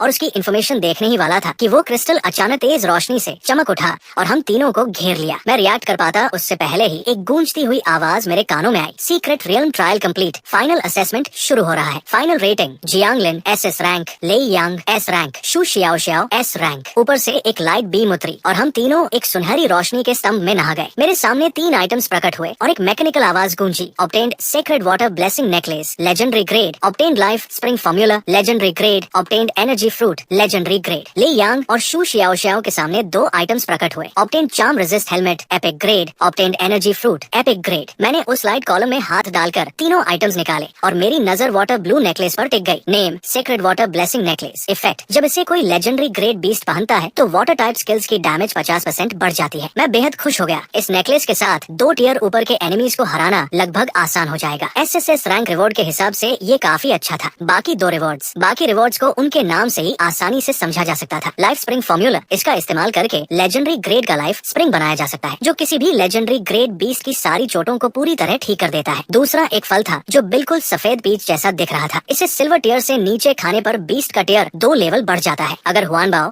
जो पहले से टियर 7 पर था। इसे खा लेता तो सीधे टियर 9 पर पहुंच जाता। मैंने एनर्जी फ्रूट उठाया और हुआन बाओ की तरफ मुड़ा। फिर मैंने उसे 2 हिस्सों में तोड़ दिया। एक हिस्सा छोटे टर्टल की तरफ बढ़ाया और दूसरा ब्लैक सर्पेंट की तरफ। हुआन बाओ तो जैसे लालच से भर गया था। दोनों ने एक ही बार में दोनों हिस्सों को काट कर खा लिया। जैसे ही वो निगला गया, उनका टियर रोलर कोस्टर की तरह ऊपर उछल गया। पूरे 2 लेवल की बढ़त और सीधे ब्रॉन्ज टियर 9 पर लॉक हो गया। मेरा अपना टियर भी ब्रॉन्ज 9 तक पहुंच गया। मैं उत्साह में जोर से हंस पड़ा। मैंने सेक्रेड वाटर ब्लेसिंग नेकलेस निकाला और उसे हुआन बाओ के गले में पहना दिया। तुरंत ही हुआन बाओ की प्रेजेंस और भी तेज और खतरनाक हो गई। मैं खड़ा हुआ। अब जब मेरे पास लाइफ स्प्रिंग फॉर्मूला है तो मैं लाइफ स्प्रिंग बनाकर बेचने की कोशिश कर सकता हूँ। मुझे याद था कि इस लेवल के कल्टीवेशन एलिक्सर्स बहुत ही महंगे दाम पर बिकते हैं। उधर लेई यांग और शू शियाओ शियाओ भी अपने रिवॉर्ड्स बांट चुके थे। एपिक एनर्जी फ्रूट खाने के बाद थंडर प्रिजन बर्सक बियर और आइस सोल स्पिरिट कैट दोनों ब्रॉन्ज टियर 6 तक पहुंच गए। जब सब तैयार हो गए तो मैं उनके पास गया और कहा, मिशन पूरा हो गया, चलो वापस चलते हैं। मैंने सब वर्ल्ड कोर उठा लिया, ready to initiate the transfer. तभी लेई यांग ने उसे रोक दिया। वो एक पैर से दूसरे पैर पर शिफ्ट करता रहा। उसका चेहरा लाल हो गया। जियांग भाई, अगर तुम कभी कैपिटल पहुंचो तो मुझे जरूर ढूंढना। सू शियाओ शियाओ उसकी तरफ मुड़ी। क्या तुम अभी सीरियस हो? जियांग भाई भी स्पार्क यूनिवर्सिटी जा रहा है, वहीं मिल लेना उसे। क्या तुम ड्रॉप आउट होने वाले हो? लेई यांग पूरी तरह कंफ्यूज हो गया। उसने शर्मिंदगी में सिर के पीछे हाथ फेरा। ठीक है, फिर स्पार्क यूनिवर्सिटी में मिलते हैं। जियांग भाई, अब मैं सच में हंस रहा था। मैंने सिर हिलाया। स्पार्क यूनिवर्सिटी में मिलते हैं। और इसके साथ ही हम तीनों उस आइलैंड से गायब हो गए। उसी समय स्पेशल पैलेस के अंदर ब्लू स्क्रीन सोने की रोशनी में चमक उठी। इस रिफ्ट की रैंक क्या है? शू जियान ने गहरी सांस ली और पैलेस सुपरवाइजर की ओर मुड़ा। Bronze immortal grade rift. Xu Jian की धड़कन तेज हो गई। उसने अपनी एक्साइटमेंट को कंट्रोल किया और तुरंत अपना फोन निकालकर एक एनक्रिप्टेड लाइन डायल की। दूसरी तरफ से एक मिडिल एज्ड आदमी की आवाज आई। चंगकोंग का सीक्रेट रियल्म अलायंस द्वारा सिक्योर कर लिया गया है। तुरंत ग्रेट वॉल आर्मी की पूरी फोर्स को मोबिलाइज करो और गार्डियन वॉल की सुरक्षा करो। चार्म डीमन फैक्शन की मूवमेंट्स पर खास नजर रखो। शू जियान ने कॉल खत्म किया। उसका चेहरा गंभीर हो गया। सीक्रेट रियल्म अब अलायंस के कंट्रोल में था। चार्म डीमंस को जल्द ही इसका पता चल जाएगा। इस साल का वर्ल्ड चैलेंज अभी भी अलायंस और चार्म डीमंस के बीच था। वे किसी भी कीमत पर इस रियल्म को नष्ट करना चाहेंगे। स्टेडफास्ट बाइंडिंग स्टील उनके हर हथियार का घातक काउंटर था। 4 लोग पैलेस के एंट्रेंस से तेजी से अंदर आए। मेरे साथ चलो, गार्डियन वॉल की रक्षा करनी है। शू जियान की आवाज गूंज उठी। वो मुड़ा और पैलेस से बाहर निकल गया। सबल ड्रिफ्ट हल्का सा झिलमिलाया। सुनहरी रोशनी में नहाए हुए हम तीनों फिर से स्पेशल पैलेस में लौट आए। मैंने इधर उधर देखा। चीफ इंस्ट्रक्टर कहाँ है? पैलेस सुपरवाइजर दौड़ता हुआ आया। तुम सच में बाहर निकल आए। चार्म डीमंस फिर से गार्डियन वॉल के बाहर हरकत में है। चीफ इंस्ट्रक्टर उनकी मदद के लिए जा चुके हैं। जाने से पहले उन्होंने निर्देश दिए थे, कोई तुम्हें वापस एस्कॉर्ट करेगा। जहाँ तक उस रिवॉर्ड की बात है जो उसने वादा किया था, वो चीफ इंस्ट्रक्टर के लौटने के बाद ही मिलेगा। वो उसे स्पार्क यूनिवर्सिटी में तुम्हें देगा। मैंने सिर हिलाया। मुझे नॉर्थ स्टार सेलेस्टियल सैंड की कोई तुरंत जल्दी नहीं थी। मैंने सबवर्ल्ड कोर्स सुपरवाइजर को सौंप दिया। उसने उसे लिया और फिर दरवाजे की ओर इशारा किया। 3 सोल्जर्स अंदर आए। हमें तीनों को वापस एस्कॉर्ट करने के लिए असाइन किए गए थे। जैसे ही मैं वापस आया, मैं सीधे होटल की ओर चला गया। मैं अभी अपने रूम तक पहुंचा ही था और हैंडल घुमाने ही वाला था कि पीछे से एक हाथ उस पर जबरदस्त ताकत के साथ आ गिरा। मैं तुरंत सतर्क हो गया और झटके से पीछे हट गया। न मुझे और न ही एक्सयूएन बाओ को किसी की प्रेजेंस का एहसास हुआ था। मैंने उस हाथ के मालिक को ध्यान से देखा। करीब 20 साल का एक युवक, चश्मा पहने हुए। एक्सयूएन बाओ ने धीमी गुर्राहट की और उसकी ओर झपट पड़ा। मैंने अपना हाथ उठाकर उसे रोका। एक्सयूएन बाओ, रुको। मैंने उस आदमी को ठंडी और सतर्क निगाहों से देखा। तुम कौन हो? इतनी रात में मेरा पीछा क्यों कर रहे हो? वो आदमी एक तरफ हटा और उसके पीछे जो था वो दिखने लगा। एक काला स्पाइडर, लगभग आधे इंसान जितना ऊंचा। मैंने इंस्टिंक्टिवली उसकी इन्फॉर्मेशन पढ़ी। Name lethal spider, grade excellent, tier silver I. मेरा दिल बैठ गया। वो स्पाइडर सिल्वर टियर का था। मैं कुछ और पूछने ही वाला था, तभी उस आदमी ने अपने गोल्ड रिम्ड ग्लासेस ठीक किए और हल्की मुस्कान के साथ बोला, जियांगलिन, सही है ना? मेरा नाम बाई जिनान है। मुझे किसी ने भेजा है तुम्हें एक छोटा सा लेसन देने के लिए। मैंने तुरंत हमारे बीच दूरी बना ली। ये बाई जिनान अच्छे इरादों से नहीं आया था और वो एक सिल्वर टियर टेमर भी था। एक्सयूएन बाओ उसे संभाल पाएगा या नहीं, ये भी एक सवाल था। बाई जिनान ने अपना सफेद ग्लोव उतारा और लीथल स्पाइडर के सिर पर हाथ फेरा। तुमने ऐसे दुश्मन बना लिए हैं जो तुम्हें नहीं बनाने चाहिए थे, लेकिन चिंता मत करो। मुझे कहा गया है कि तुम्हारी जान नहीं लेनी, बस तुम्हें इतना बुरी तरह से गिरा दूं कि तुम असेसमेंट में बैठ ही न सको। मैंने अपनी मुट्ठी कस ली और अंदर उठ रहे गुस्से को दबाने की कोशिश की। मुझे और जानकारी निकालनी थी। ये जानना था कि बाई जिनान किसके लिए काम कर रहा है, क्योंकि अगर मैं आज रात बच भी गया तो बाकी समय मुझे शिकार बनाकर पीछा किया जाएगा। मैंने खुद को शांत किया और अपनी हर याद को खंगालने लगा। मुझे कोई ऐसा ताकतवर इंसान याद नहीं आया जिससे मेरा टकराव हुआ हो और जो किसी को मेरे पीछे भेज सके। जियांग हाई के अलावा किसी और को मुझसे इतनी नफरत नहीं होनी चाहिए। और मैं तो कुछ ही मिनट पहले नान्यांग वापस आया था। किसी को भी मेरी मूवमेंट के बारे में पता नहीं होना चाहिए था। फिर भी बाई जिनान ने मुझे तुरंत ढूंढ लिया, जिसका मतलब था कि उसके पीछे जो भी है उसके पास बहुत बड़ी ताकत है। नानयांग में इतनी पहुंच सिर्फ गवर्नर सू टिंगलान और कुछ बड़े फैमिली फैक्शंस के पास ही थी। मेरा सीना ठंडा पड़ गया। मुझे लगा कि मुझे पता है ये कौन हो सकता है, लिन परिवार। हालांकि ये अभी भी सिर्फ एक अंदाजा था। मैंने बाई जिनान को घूर कर देखा। मुझे पता है तुम्हें किसने भेजा है, लिन परिवार था, है ना? बाई जिनान का चेहरा जम गया, उसकी नजरें इधर उधर भटक गई। उसने अपने हाथ रगड़े, फिर नाक को छुआ। क्लास के दौरान साइकोलॉजी की किताबों से जो माइक्रो एक्सप्रेशंस पढ़ना सीखा था वो अब काम आ रहा था। मेरे सवाल ने उसे पूरी तरह हिला दिया था। वो सोच रहा था, इसने ये कैसे पता लगा लिया? मेरी देवी एक्सुयर अभी भी लिन फैमिली के हाथों में है। अगर ये लिन फैमिली को गवर्नर के हवाले कर देता है तो एक्सुयर खतरे में पड़ जाएगी। मैं इसे जाने नहीं दे सकता। बाई जिनान का शांत स्वभाव पूरी तरह गायब हो गया। उसका चेहरा गुस्से से विकृत हो गया। उसने अपने गोल्ड रिम्ड ग्लासेस ऊपर किए। उसकी आंखें हत्या की मंशा से भर गई। उसने चिल्लाकर कहा, blood thirst assault. Lethal spider के आगे के दो पैर अचानक ताजे खून से भर गए। आदेश मिलते ही वो मेरी ओर बिजली की तरह झपटा। मैं ठंडे स्वर में हंस पड़ा। तो आखिरकार ये आदमी टूट ही गया। जैसे ही लीथल स्पाइडर मेरे करीब आया, मैंने तुरंत X1 बाव को आदेश दिया, ब्लैक टॉर्टस डोमेन इस्तेमाल करो। अभी X1 बाव मेरे सामने आ गया और गहरे नीले पानी की एक लहर उठकर एक मजबूत शील्ड बन गई। पानी के सांपों जैसी धाराएं उसकी सतह पर घूमने लगी। ये सेक्रेड वाटर ब्लेसिंग नेकलेस का प्रभाव था। लीथल स्पाइडर बहुत तेज था। वो लगभग तुरंत X1 बाव तक पहुंच गया और उसके खून से भीगे आगे के पैर सीधे शील्ड को चीरते हुए अंदर घुस गए। लेकिन X1 बाव ने उस हमले को बस थोड़ा सा रोक लिया। बाई जिनान की आंखें सिकुड़ गई। उसने तेज सांस ली। वो कछुआ सिर्फ ब्रॉन्ज टियर 9 का है और उसने लीथल स्पाइडर के ब्लड थर्स्ट असॉल्ट को रोक लिया। ये दो पूरे टियर से भी ज्यादा का फर्क था। बाई जिनान को लगा जैसे दुनिया का सारा लॉजिक ही टूट गया हो। मैं भी तनाव में था। सिल्वर टियर कोई मजाक नहीं था। सिर्फ एक स्किल से ब्लैक टॉर्टस डोमेन टूट गया था। ब्रॉन्ज टियर के अपोनेंट के खिलाफ X1 बाव बिना नेकलेस के भी दो टियर्स ऊपर के एक्सीलेंट ग्रेट बीस्ट्स को एक ही वार में खत्म कर सकता था। लेकिन सिल्वर टियर के खिलाफ नेकला सी होने के बावजूद मुझे जीत की कोई पक्की उम्मीद नहीं थी। फिर भी मुझे सिर्फ समय निकालना था। यहाँ का शोर काफी बड़ा था। होटल को जल्द ही पता चल जाता। जैसे ही मैं बैकअप बुलाता, बाई जिनान के पास भागने की कोई जगह नहीं बचती। बाई जिनान भी ये बात अच्छी तरह समझ रहा था। उसे काम जल्दी खत्म करना था। लीथल स्पाइडर, फिर से जाओ, 1000 फोर्स थ्रस्ट इस्तेमाल करो, इसे खत्म कर दो। बाई जिनान का चेहरा पूरी तरह बदल चुका था। पहले वाला शांत और सलीकेदार युवक अब बिल्कुल गायब हो चुका था। लीथल स्पाइडर ने आदेश मानते ही हवा में छलांग लगाई। उसके 8 पैर फैल गए और वो सीधे X1 बाव की ओर बढ़ा। X1 बाव के आगे के खुर जमीन पर जोर से पड़े, जैसे पानी पर चोट की आवाज गूंज उठी हो। एबिसल सी प्रेशर पूरे बैटलफील्ड में फैल गया। लीथल स्पाइडर ने हवा में ही एक जबरदस्त दबाव महसूस किया और सीधे नीचे गिर पड़ा। उसकी गति पूरी तरह कम हो गई। मुझे उम्मीद नहीं थी कि X1 बाव का एबिसल सी प्रेशर इतना खतरनाक होगा। एक सिल्वर टियर बीस्ट भी उसके सामने झुक गया था। X1 बाव, अब ये अबिस मिस्ट इस्तेमाल करो। मेरे आदेश पर X1 बाव ने अपना छोटा सा मुंह खोला। गहरे नीले रंग की धुंध की एक लहर नीचे उतरी और लीथल स्पाइडर को पूरी तरह निगल गई। मैं ध्यान से उस धुंध को देखता रहा। कोई चीख सुनाई नहीं दी। जब धुंध छटी, जहाँ स्पाइडर था वहाँ अब एक सफेद ककून था जो घने जाल में लिपटा हुआ था। लीथल स्पाइडर ने धुंध पहुँचने से पहले ही खुद को सिल्क ककून में लपेट लिया था। ये अबिस मिस जाल को घोल नहीं सकती थी। अच्छा खेला लीथल स्पाइडर। बाई जिनान ने राहत की सांस ली। फिर भी एक ब्रॉन्ज टियर 9 का कछुआ सिल्वर टियर बीस्ट को यहाँ तक ले आया, ये उसकी कल्पना से परे था। उसने मुझे ठंडी नफरत से देखा और अगला हमला करने के लिए हाथ उठाया। तभी गलियारे के आखिर में सीढ़ियों से एक गूंजती हुई आवाज आई, रुको, हिलना मत। एक ही पल में 10 से ज्यादा सोल्जर्स अंदर घुस आए और बाई जिनान को घेर लिया। संकरी होटल की गलियारा पूरी तरह भर गई। बाई जिनान ने सोचा सब खत्म हो गया। तभी सीढ़ियों से एक महिला की आवाज आई, सीधी, शांत और बेहद ठंडी। किसी में हिम्मत है मेरी जुरिस्डिक्शन में परेशानी खड़ी करने की? लगता है किसी को जीने से ऊब हो गई है। मैंने उस आवाज को पहचान लिया और मुड़कर देखा। गवर्नर सू टिंगलान धीरे धीरे सीढ़ियों के ऊपर दिखाई दी। मुझे उम्मीद नहीं थी कि खुद गवर्नर यहाँ आएंगी। सू टिंगलान के यहाँ होने से ये पता लगाने का अच्छा मौका था कि बाई जिनान को कौन चला रहा था। सू टिंगलान मेरे पास आकर खड़ी हो गई। उन्होंने बाई जिनान को ठंडी नजर से देखा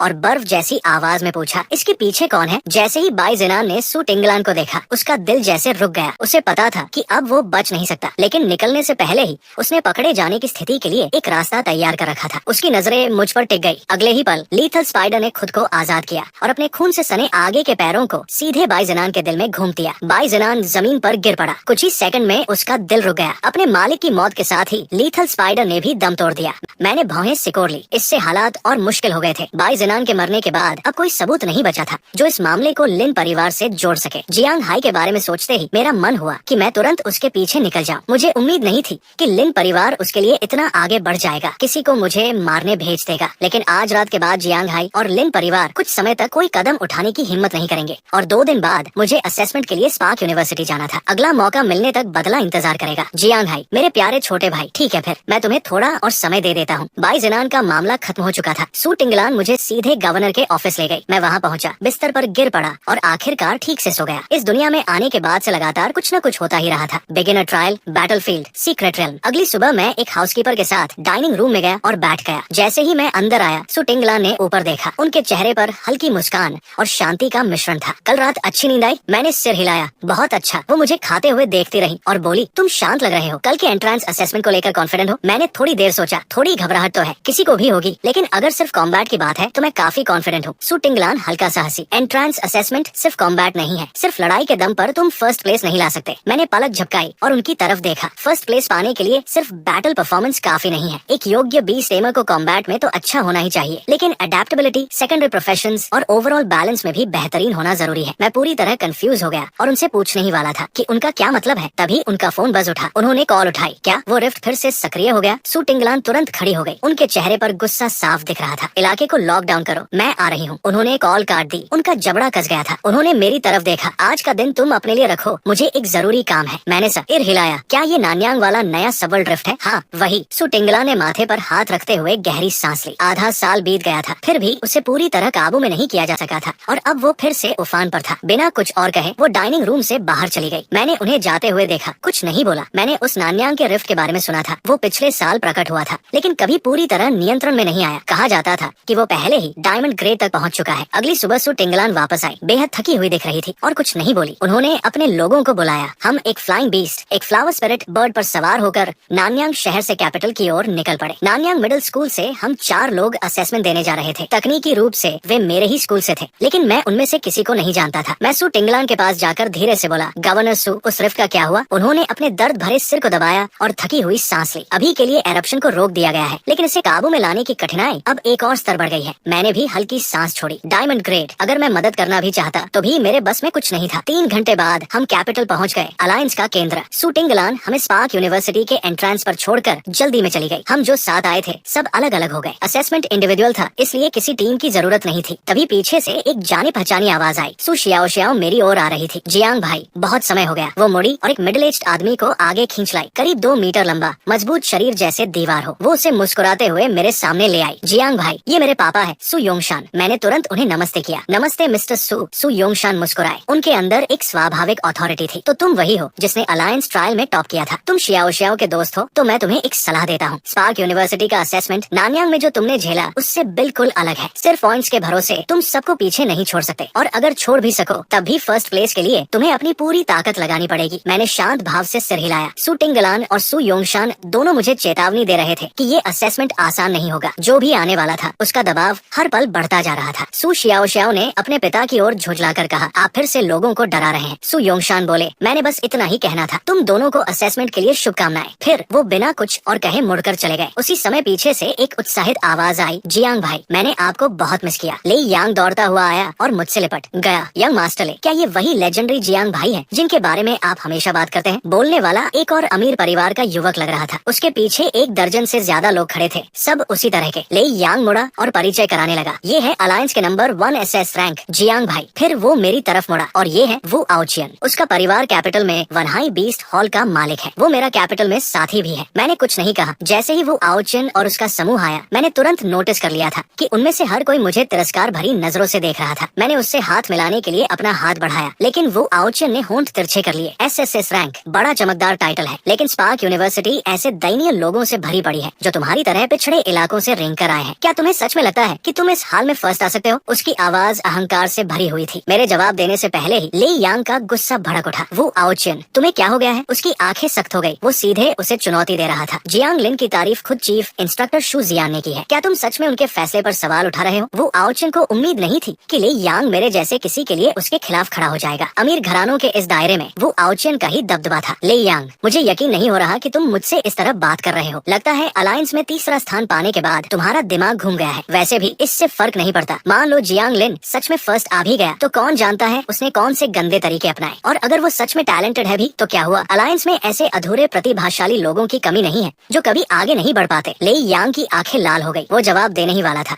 लेकिन मैंने हाथ उठाकर उसे रोक दिया। तुम कैपिटल के वनहाई बीस्ट हॉल के वो आउचियन हो, सही? मैंने हल्की मुस्कान के साथ कहा, जरा भी गुस्सा नहीं दिखाया। वो आउचियन ने मेरी शांत और स्थिर आंखों में देखा और एक पल के लिए उसे अंदर कुछ अजीब सा महसूस हुआ, लेकिन उसने उसे नजरअंदाज कर दिया। क्या हुआ? तुम सहमत नहीं नहीं हो, कुछ कहना है? मैंने ठंडी मुस्कान के साथ सिर हिलाया। जब किसी के पास कहने के लिए कुछ अच्छा नहीं होता तो कमजोर लोग ऐसे ही बोलते हैं। मैं उस स्तर तक नहीं गिरता। मुझे तुमसे सिर्फ एक सवाल पूछना है, क्या तुम बोल चुके हो? क्योंकि अगर हाँ तो कृपया मेरे रास्ते से हट जाओ, तुम रास्ता रोक रहे हो। वो आओचियन के पीछे खड़े लोग अब खुद को रोक नहीं पाए। आओचियन भाई, ये खुद को क्या समझता है? मुझसे बर्दाश्त नहीं हो रहा, मुझे जाने दो, मैं इसे सबक सिखाता हूँ। मैंने उस लड़ाई के लिए तैयार होते समूह को देखा और ठंडी हंसी हंसी। बेकार के अमीर बच्चे जिनके पास कोई एम्बिशन नहीं है। एक्सुएन बाओ अकेला ही इन सबको संभाल सकता था। खुशकिस्मती से वो आओचियन इतना समझदार था, उसने हाथ उठाकर अपने लोगों को रोक दिया। मुझे घूरा, फिर मुड़ा और अपने लोगों के साथ चला गया। उसी समय एक गहरी और गूंजती हुई घंटी बजी। Spark university. असेसमेंट आधिकारिक रूप से शुरू हो चुका था। एक मिडिल एज्ड आदमी स्कूल के अंदर से बाहर आया। काले चश्मे के साथ उसकी मौजूदगी ठंडी और प्रभावशाली थी। भीड़ में हर आवाज तुरंत शांत हो गई। मेरा नाम बाईफेंग है, मैं इस असेसमेंट का चीफ एग्जामिनर हूँ। उसकी आवाज ऊंची नहीं थी, लेकिन हर किसी तक साफ पहुँच रही थी। समय खत्म हुआ, मेरे पीछे आओ, कोई और बात नहीं। बाईफेंग मुड़ा और यूनिवर्सिटी के अंदर चला गया। सभी 1000 कैंडिडेट्स बिना कुछ कहे उसके पीछे चल पड़े। हवा में तनाव साफ महसूस हो रहा था। आधे घंटे से ज्यादा चलने के बाद हम असेसमेंट साइट पर पहुंचे। एक बड़ा प्लाजा, उसके चारों ओर 9 फाइटिंग स्टेजेस बने हुए थे। अजीब बात ये थी कि हर स्टेज पर पहले से ही एक स्टूडेंट खड़ा था। फाइटिंग स्टेजेस, क्या हमें रैंकिंग के लिए एक दूसरे से लड़ना है? बाईफेंग पहले ही ऑब्जर्वेशन प्लेटफॉर्म पर पहुंच चुका था। पहला राउंड, कॉम्बैट असेसमेंट। लेकिन तुम एक दूसरे से नहीं लड़ोगे। जो लोग स्टेजेस पर खड़े हैं वे पिछले साल के स्टूडेंट्स हैं। ये राउंड 1 के 9 स्टेज चैंपियंस हैं। तुम इनमें से किसी एक को चैलेंज कर सकते हो। 3 मिनट तक बिना हारे टिके रहो तो तुम पास हो जाओगे। असेसमेंट के दौरान ये स्टेज चैंपियंस अपनी टियर को दबा देंगे ताकि वे सिल्वर रैंक से ऊपर न जाए। सबसे मजबूत से लेकर सबसे कमजोर तक इनकी रैंकिंग 1 से 9 तक है। जितना मजबूत चैंपियन तुम चुनोगे, सक्सेसफुल चैलेंज पर उतने ही ज्यादा पॉइंट्स मिलेंगे। बाईफेंग ने अपनी बात खत्म की और भीड़ पर नजर दौड़ाई। उसकी नजर मुझ पर आकर रुक गई। अलायंस का पहला एसएस रैंक है ना? उम्मीद है तुम हमें कुछ देखने लायक दोगे। वो ठंडी हंसी हंसा। उसके पैरों के नीचे हल्की हवा उठी और वो सीधे हवा में कदम रखते हुए दूर स्कूल ग्राउंड्स की ओर उड़ गया। हजारों स्टूडेंट्स हैरानी से उसे देखते रह गए। वो सच में उड़ गया था। मैंने उसे जाते हुए देखा। हवा में चलना कम से कम अवेकेंड रैंक की ताकत। ये स्पार्क यूनिवर्सिटी था, पूरे अलायंस का सबसे बड़ा संस्थान। यहाँ का एग्जामिनर भी अवेकेंड लेवल का था। बाईफेंग के जाने के बाद मैंने जल्दीबाजी नहीं की। मैं पहले देखना चाहता था कि बाकी लोग क्या चुनते हैं। ले यांग और सू शियाओ शियाओ भी रुके रहे। हम तीनों चुपचाप खड़े होकर आसपास की बात सुनते रहे। तभी एक स्टूडेंट आगे बढ़ा, स्टेज 5 के पास गया और कंट्रोल पैनल पर हाथ रखा। नीली रोशनी की एक किरण उसे घेरने लगी। जब उसने आंखें खोली वो स्टेज पर खड़ा था। स्टूडेंट न्यू संचंग चैलेंजेस स्टेज 5। 3 मिनट की समय सीमा। असेसमेंट शुरू। स्टेज के ऊपर एक इलेक्ट्रॉनिक स्क्रीन दिखाई दी। पूरा मुकाबला साफ नजर आ रहा था। मैंने मॉनिटर के जरिए दोनों बीस्ट्स को देखा। न्यू संचंग का बीस्ट एक छोटा पीले भूरे रंग का बैल था, लगभग आधे इंसान जितना ऊंचा। मैंने इंस्टिंक्टिवली उसकी इन्फॉर्मेशन पढ़ी। Name river walker yellow bull. Tier bronze भी। फिर मैंने स्टेज चैंपियन के बीस्ट को देखा। Name moon night wolf king. Tier silver I suppressed to bronze 6। मुझे पूरा यकीन था कि न्यू संचंग हार जाएगा। वो बैल मुश्किल से 1 मिनट टिक पाएगा। 3 मिनट तो बहुत दूर की बात थी। मेरी नजर कुछ देर के लिए स्टेज चैंपियन पर टिकी रही। स्पार्क यूनिवर्सिटी हर साल पूरे अलायंस से सिर्फ 200 स्टूडेंट्स को ही एडमिट करता था। ऐसे असेसमेंट में आखिर कितने लोग सर्वाइव कर पाते होंगे? मुझे पूरा यकीन था कि जो भी अंदर पहुंचता है उसके लिए कम से कम एपिक ग्रेड होना तो जरूरी ही होगा। स्टेज पर दोनों लड़ाकों ने औपचारिकताएं छोड़ दी और सीधे लड़ाई शुरू कर दी। नतीजा बिल्कुल वैसा ही था जैसा मैंने सोचा था। रिवर वॉकर येलो बुल पूरी तरह मून नाइट वुल्फ किंग के सामने कमजोर पड़ गया। आधे मिनट से भी कम समय में बैल पूरी तरह घावों से भर गया था। वही वुल्फ किंग बिल्कुल बेफिक्र दिख रहा था। आखिरी वार करने के बाद वो आराम से अपने टेमर के पास जाकर बैठ गया। उठो येलो बुल। न्यू संचंग अपने बीस्ट पर चिल्लाया कि वो उठकर फिर से लड़े, लेकिन येलो बुल पहले ही अपनी चोटों की वजह से बेहोश हो चुका था और न्यू संचंग का असेसमेंट यही खत्म हो गया। स्टेज चैंपियन ने सिर हिलाया और हल्की सांस ली। उसने अपनी जेब से एक रिकवरी मेडिसिन की वायल निकाली और बैल को दे दी। तुम हार चुके हो। ये शब्द पूरे होते ही न्यू संचंग और उसका येलो बुल सुनहरी रोशनी में घिर गए और स्टेज के बाहर वापस प्रकट हो गए। पूरा प्लाजा शांत हो गया। कोई कुछ नहीं बोला। मैंने ले यांग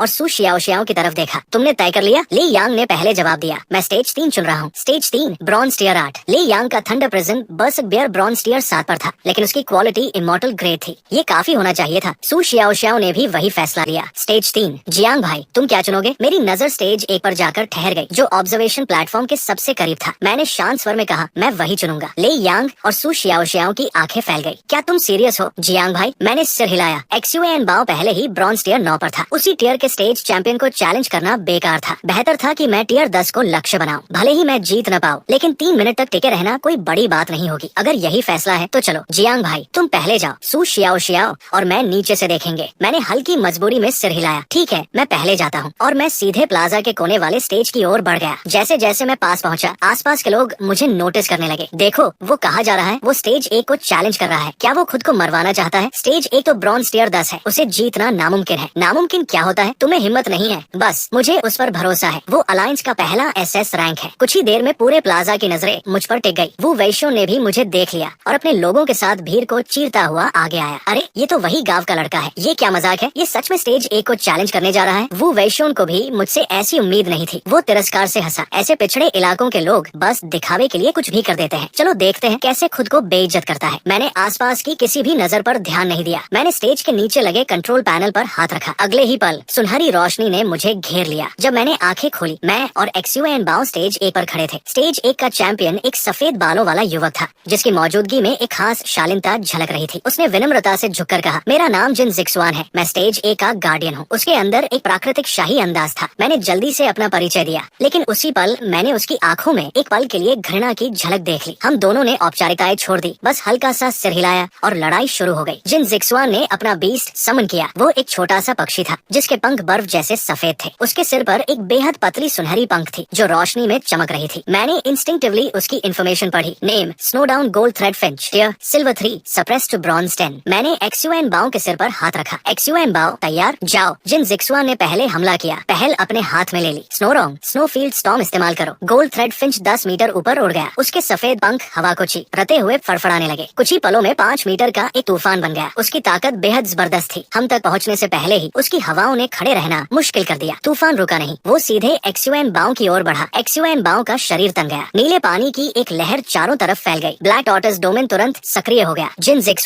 जिक्सवान स्टेज के किनारे खड़ा था। एक्सयूएन बाओ के चारों ओर बने उस हल्के चमकते हुए लेयर को देख रहा था। वो ठंडी हंसी हंसा। तुम सच में सोचते हो कि ये कागज जैसा कमजोर शील्ड स्नोरोंग के स्नोफील्ड स्टॉर्म को रोक पाएगा? अगर तुमने मुझे चैलेंज करने की हिम्मत की है, तो इसकी कीमत चुकाने के लिए तैयार रहो। अगले ही पल स्नोफील्ड स्टॉर्म और एक्सयूएन बाओ आपस में टकरा गए। पूरे प्लाजा में तेज हवा का एक भयंकर झोंका फैल गया। जब हवा शांत हुई, सभी की नजरें स्टेज पर टिक गई। जो उन्होंने देखा, उसने सबको चौंका दिया। वो अजीब कछुआ सांप जैसा बीस्ट सच में उस हमले को रोक चुका था। ये कैसे हो सकता है? जिन जिक्सवान की आंखें फैल गई, लेकिन सच्चाई उसके सामने थी। एक epic grade bronze tier 10 snowdown gold thread finch भी शायद एक्सयूएन बाओ के हमले को झेल नहीं सकता था। उसे हराना तो दूर की बात थी, क्योंकि एक्सयूएन बाओ लेजेंडरी ग्रेड का था। पूरे 2 क्वालिटी टियर्स का अंतर। जिन जिक्सवान गुस्से में हंस पड़ा। इस साल के नए स्टूडेंट्स वाकई कुछ अलग है ना? मैं भले ही अपने साल में आखिरी स्थान पर रहा हूँ, लेकिन मैं ऐसा नहीं हूँ जिसे तुम जैसे नए लोग नजरअंदाज कर सके। स्नोरोंग रुकना मत, गोल्ड थ्रेड एग्जीक्यूशन इस्तेमाल करो। मैंने फिंच को फिर से ऊपर उड़ते हुए देखा और अपनी नजरें स्थिर रखी। उस एक स्नोफील्ड स्टॉर्म से ही मुझे जिन जिक्सवान की सीमा का अंदाजा हो गया था। मेरे मन में एक्सयूएन बाओ की जीत अब सिर्फ समय की बात थी। तो क्यों न इसे थोड़ा और ट्रेनिंग मिल जाए? एक फ्लाइंग टाइप बीस्ट से लड़ना दुर्लभ मौका होता है। इस बार जब स्नोरोंग ऊपर उठा, उसके सिर की सुनहरी पंख सीधी हो गई, जैसे तीर की नोक। फिर वो नीचे झपटा। उसका निशाना सीधे एक्सयूएन बाओ की पीठ पर लिपटे काले सांप पर था। नतीजा वही रहा। जैसे ही वो गोल्डन थ्रेड ब्लैक टॉर्टस डोमेन से टकराया, ऐसा लगा जैसे किसी ठोस पत्थर से टकरा गया हो, और तुरंत टूट गया। एक्सयूएन बाओ के शेल पर एक भी निशान नहीं पड़ा। स्टेज के आसपास जोरदार चीयरिंग शुरू हो गई। हर पल के साथ आवाज बढ़ती गई और ज्यादातर लोग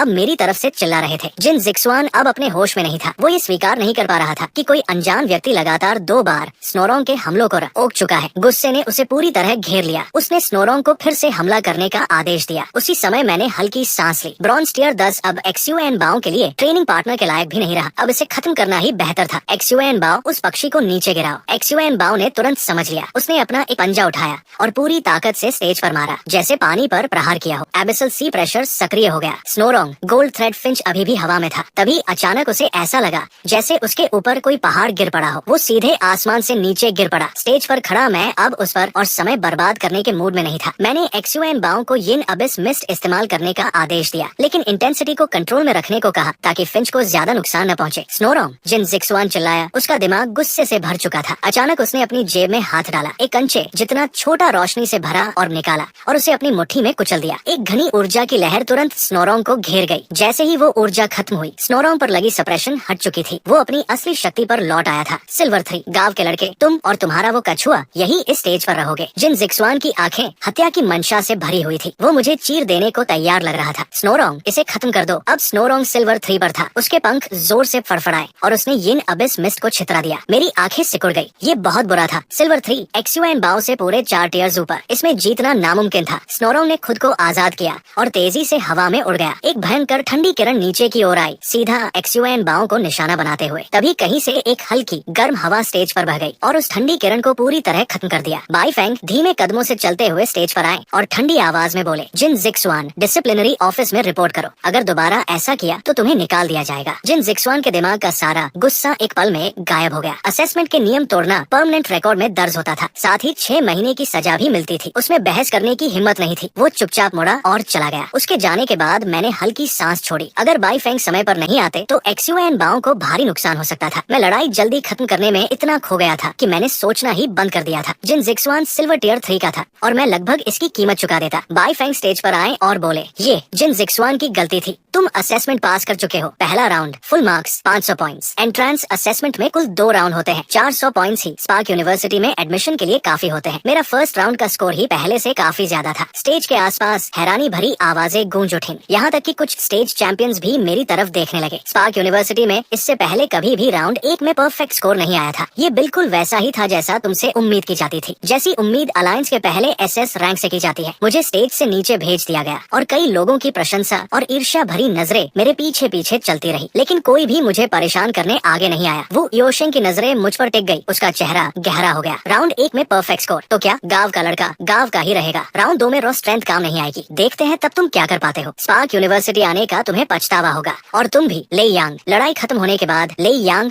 और सू शियाओ शियाओ मेरे पास आ गए। सू शियाओ शियाओ मुझे लगभग श्रद्धा भरी नजरों से देख रही थी। जियांग भाई, मैं तुम्हें अपनी बहन से मिलवाऊंगी। तुम दोनों एकदम परफेक्ट रहोगे। मैंने तुरंत हाथ हिलाकर मना कर दिया। ये दूसरी बार था जब सू शियाओ शियाओ मुझे सेट करने की कोशिश कर रही थी। फिर लेई यांग और सू शियाओ शियाओ अपने अपने असेसमेंट के लिए गए। उनका रिजल्ट पहले से ही तय था। दोनों ने अपने अपोनेंट्स को 3 मिनट के अंदर हराकर चैलेंज पास कर लिया। दोनों को 300 पॉइंट्स मिले। ध्यान देने वाली बात ये थी कि वो योशेंग के पूरे ग्रुप कैपिटल के उन अमीर लड़कों ने भी असेसमेंट पास कर लिया था और हर एक को 200 पॉइंट्स मिले। मैं हैरान रह गया। ये बिगड़े हुए लड़के इतने कैपेबल कैसे हो सकते हैं। हर एक के पास एपिक ग्रेड बीस्ट था। लेई यांग की एक्सप्लेनेशन ने सब साफ कर दिया। वे एपिक ग्रेड बीस्ट्स अवेकन नहीं थे, उन्हें खरीदा गया था। अगले दिन 400 से भी कम कैंडिडेट्स फाइनल राउंड तक पहुंचे। प्लाजा में बाई फेंग ने राउंड 2 की घोषणा की। ये राउंड सेकेंडरी प्रोफेशन डेवलपमेंट को टेस्ट करेगा। सू शियाओ शियाओ बोली, हर साल दूसरा राउंड यही टेस्ट करता है, लेकिन चैलेंज बदलता रहता है। प्लेटफॉर्म पर बाई फेंग ने हल्की खांसी की और कहा, इस साल का राउंड 2 अलायंस के 36 मेन स्ट्रीम प्रोफेशंस में से लिया गया है। हर प्रोफेशन शुरू करने के लिए जरूरी मटेरियल्स यहाँ उपलब्ध है। तुम अपनी पसंद से कोई भी चुन सकते हो और उसके एंट्री रिक्वायरमेंट्स पूरे कर सकते हो। तुम्हारे पास 1 दिन है। एंट्री लेवल क्लियर करके अपनी एबिलिटी मुझे दिखा। भीड़ में हड़कंप मच गया। 1 दिन में किसी इकोनॉमी प्रोफेशन का एंट्री लेवल पास करना, ये कैसे संभव है। किसी को भी विश्वास नहीं हो रहा था कि यही चैलेंज है। लेकिन सू शियाओ शियाओ बिल्कुल भी हैरान नहीं थी। जब मेरी बहन ने ये असेसमेंट दिया था तब भी राउंड 2 यही था। मैं और लेई यांग तुरंत उसकी तरफ मुड़े। क्या वो पास हो गई थी? सू शियाओ शियाओ ने हमें देखा। अगर पास नहीं होती तो क्या स्पार्क यूनिवर्सिटी में आती? मैंने थोड़ा शर्माते हुए सिर खुजलाया। उसने कौन सा प्रोफेशन चुना था? सू शियाओ शियाओ। मैं कुछ पल सोच में पड़ गई। उसने ब्लैक स्मिथिंग चुना था। बस आयरन को हैमर करना होता है और मटेरियल्स सीखने होते हैं। बस इतना ही एंट्री लेवल के लिए काफी है। हालांकि मैं तुम्हें दोनों में से किसी को भी ये रिकमेंड नहीं करूंगी। क्यों? मैंने पूछा। सू शियाओ शियाओ बोली, क्योंकि मेरी बहन की ताकत थोड़ी ज्यादा ही हाई एंड है। फिर सू शियाओ शियाओ के गाल हल्के लाल हो गए। मैंने आगे पूछा, उसने कितने पॉइंट्स लिए थे? ब्लैक स्मिथिंग एक T2 प्रोफेशन है, उसे 300 पॉइंट्स मिले थे। मैंने सिर हिलाया। ये हल्के में लेने वाली बात नहीं थी। मैं आगे सोचने लगा, बाकी प्रोफेशंस क्या है, कौन सा पॉपुलर है? पिछले सालों में ज्यादातर कैंडिडेट्स लो थ्रेशोल्ड ऑप्शंस चुनते हैं, सीमस्ट्रेस, अप्रेजर या शेफ। लेकिन उन सबका पॉइंट सीलिंग ज्यादा हाई नहीं होता। अप्रेजर का मैक्सिमम 200 है और T0 में सिर्फ 1 ही है। सू शियाओ शियाओ थोड़ी रुकी और उसका एक्सप्रेशन गंभीर हो गया। वो है फॉर्मेशन आर्किटेक्ट। मेरी आंखें सिकुड़ गई। मैं इस प्रोफेशन को जानता था। फॉर्मेशन आर्किटेक्ट वो होता है जो कल्टीवेशन सेरम्स को कंपाउंड कर सकता है, ऐसी सब्सटेंसेस जो बीस्ट्स की इनहेरेंट ग्रेड को बढ़ाती है। इसी वजह से फॉर्मेशन आर्किटेक्ट्स पूरे अलायंस में लगभग अपरिहार्य इरिप्लेसेबल पोजीशन रखते थे। सबसे बेसिक 1 स्टार फॉर्मेशन आर्किटेक्ट को भी हर बड़ा फैक्शन रिक्रूट करने के लिए दौड़ लगाता था, लेकिन एंट्री बैरियर भी उतना ही ऊंचा था। पूरे स्पार्क अलायंस में कुल फॉर्मेशन आर्किटेक्ट्स की संख्या सिर्फ 2200 के आसपास थी और 2 स्टार या उससे ऊपर वालों की संख्या 800 तक भी नहीं पहुंचती थी। मैं धीरे धीरे सिर हिलाकर सोच में पड़ गया। लेई यांग ने मेरी चुप्पी देखकर पूछा, जियांग भाई तुम क्या चुने वाले हो? मैंने कहा, अभी तय नहीं किया है, लेकिन अगर मुझे मजबूरी में चुनना पड़े तो फॉर्मेशन आर्किटेक्ट ही होगा। ये T0 होने की वजह से नहीं था, बल्कि इसलिए कि मेरी स्पेशल एबिलिटी मुझे बीस्ट्स के एवोल्यूशन पाथ्स दिखा सकती थी। इस एबिलिटी के साथ फॉर्मेशन आर्किटेक्ट बनना लगभग तय था। मैंने प्लेटफॉर्म की तरफ देखा। उसे पहले ही 36 जोन्स में बांट दिया गया था, हर प्रोफेशन के लिए अलग एरिया। मेरी नजर सबसे किनारे वाले सेक्शन पर पड़ी। वहाँ रखी हर चीज फॉर्मेशन आर्किटेक्चर से जुड़ी थी, मटेरियल्स, टूल्स, सब कुछ। और ये पार्ट यही समाप्त होता है। अगले पार्ट के लिए चैनल को जरूर सब्सक्राइब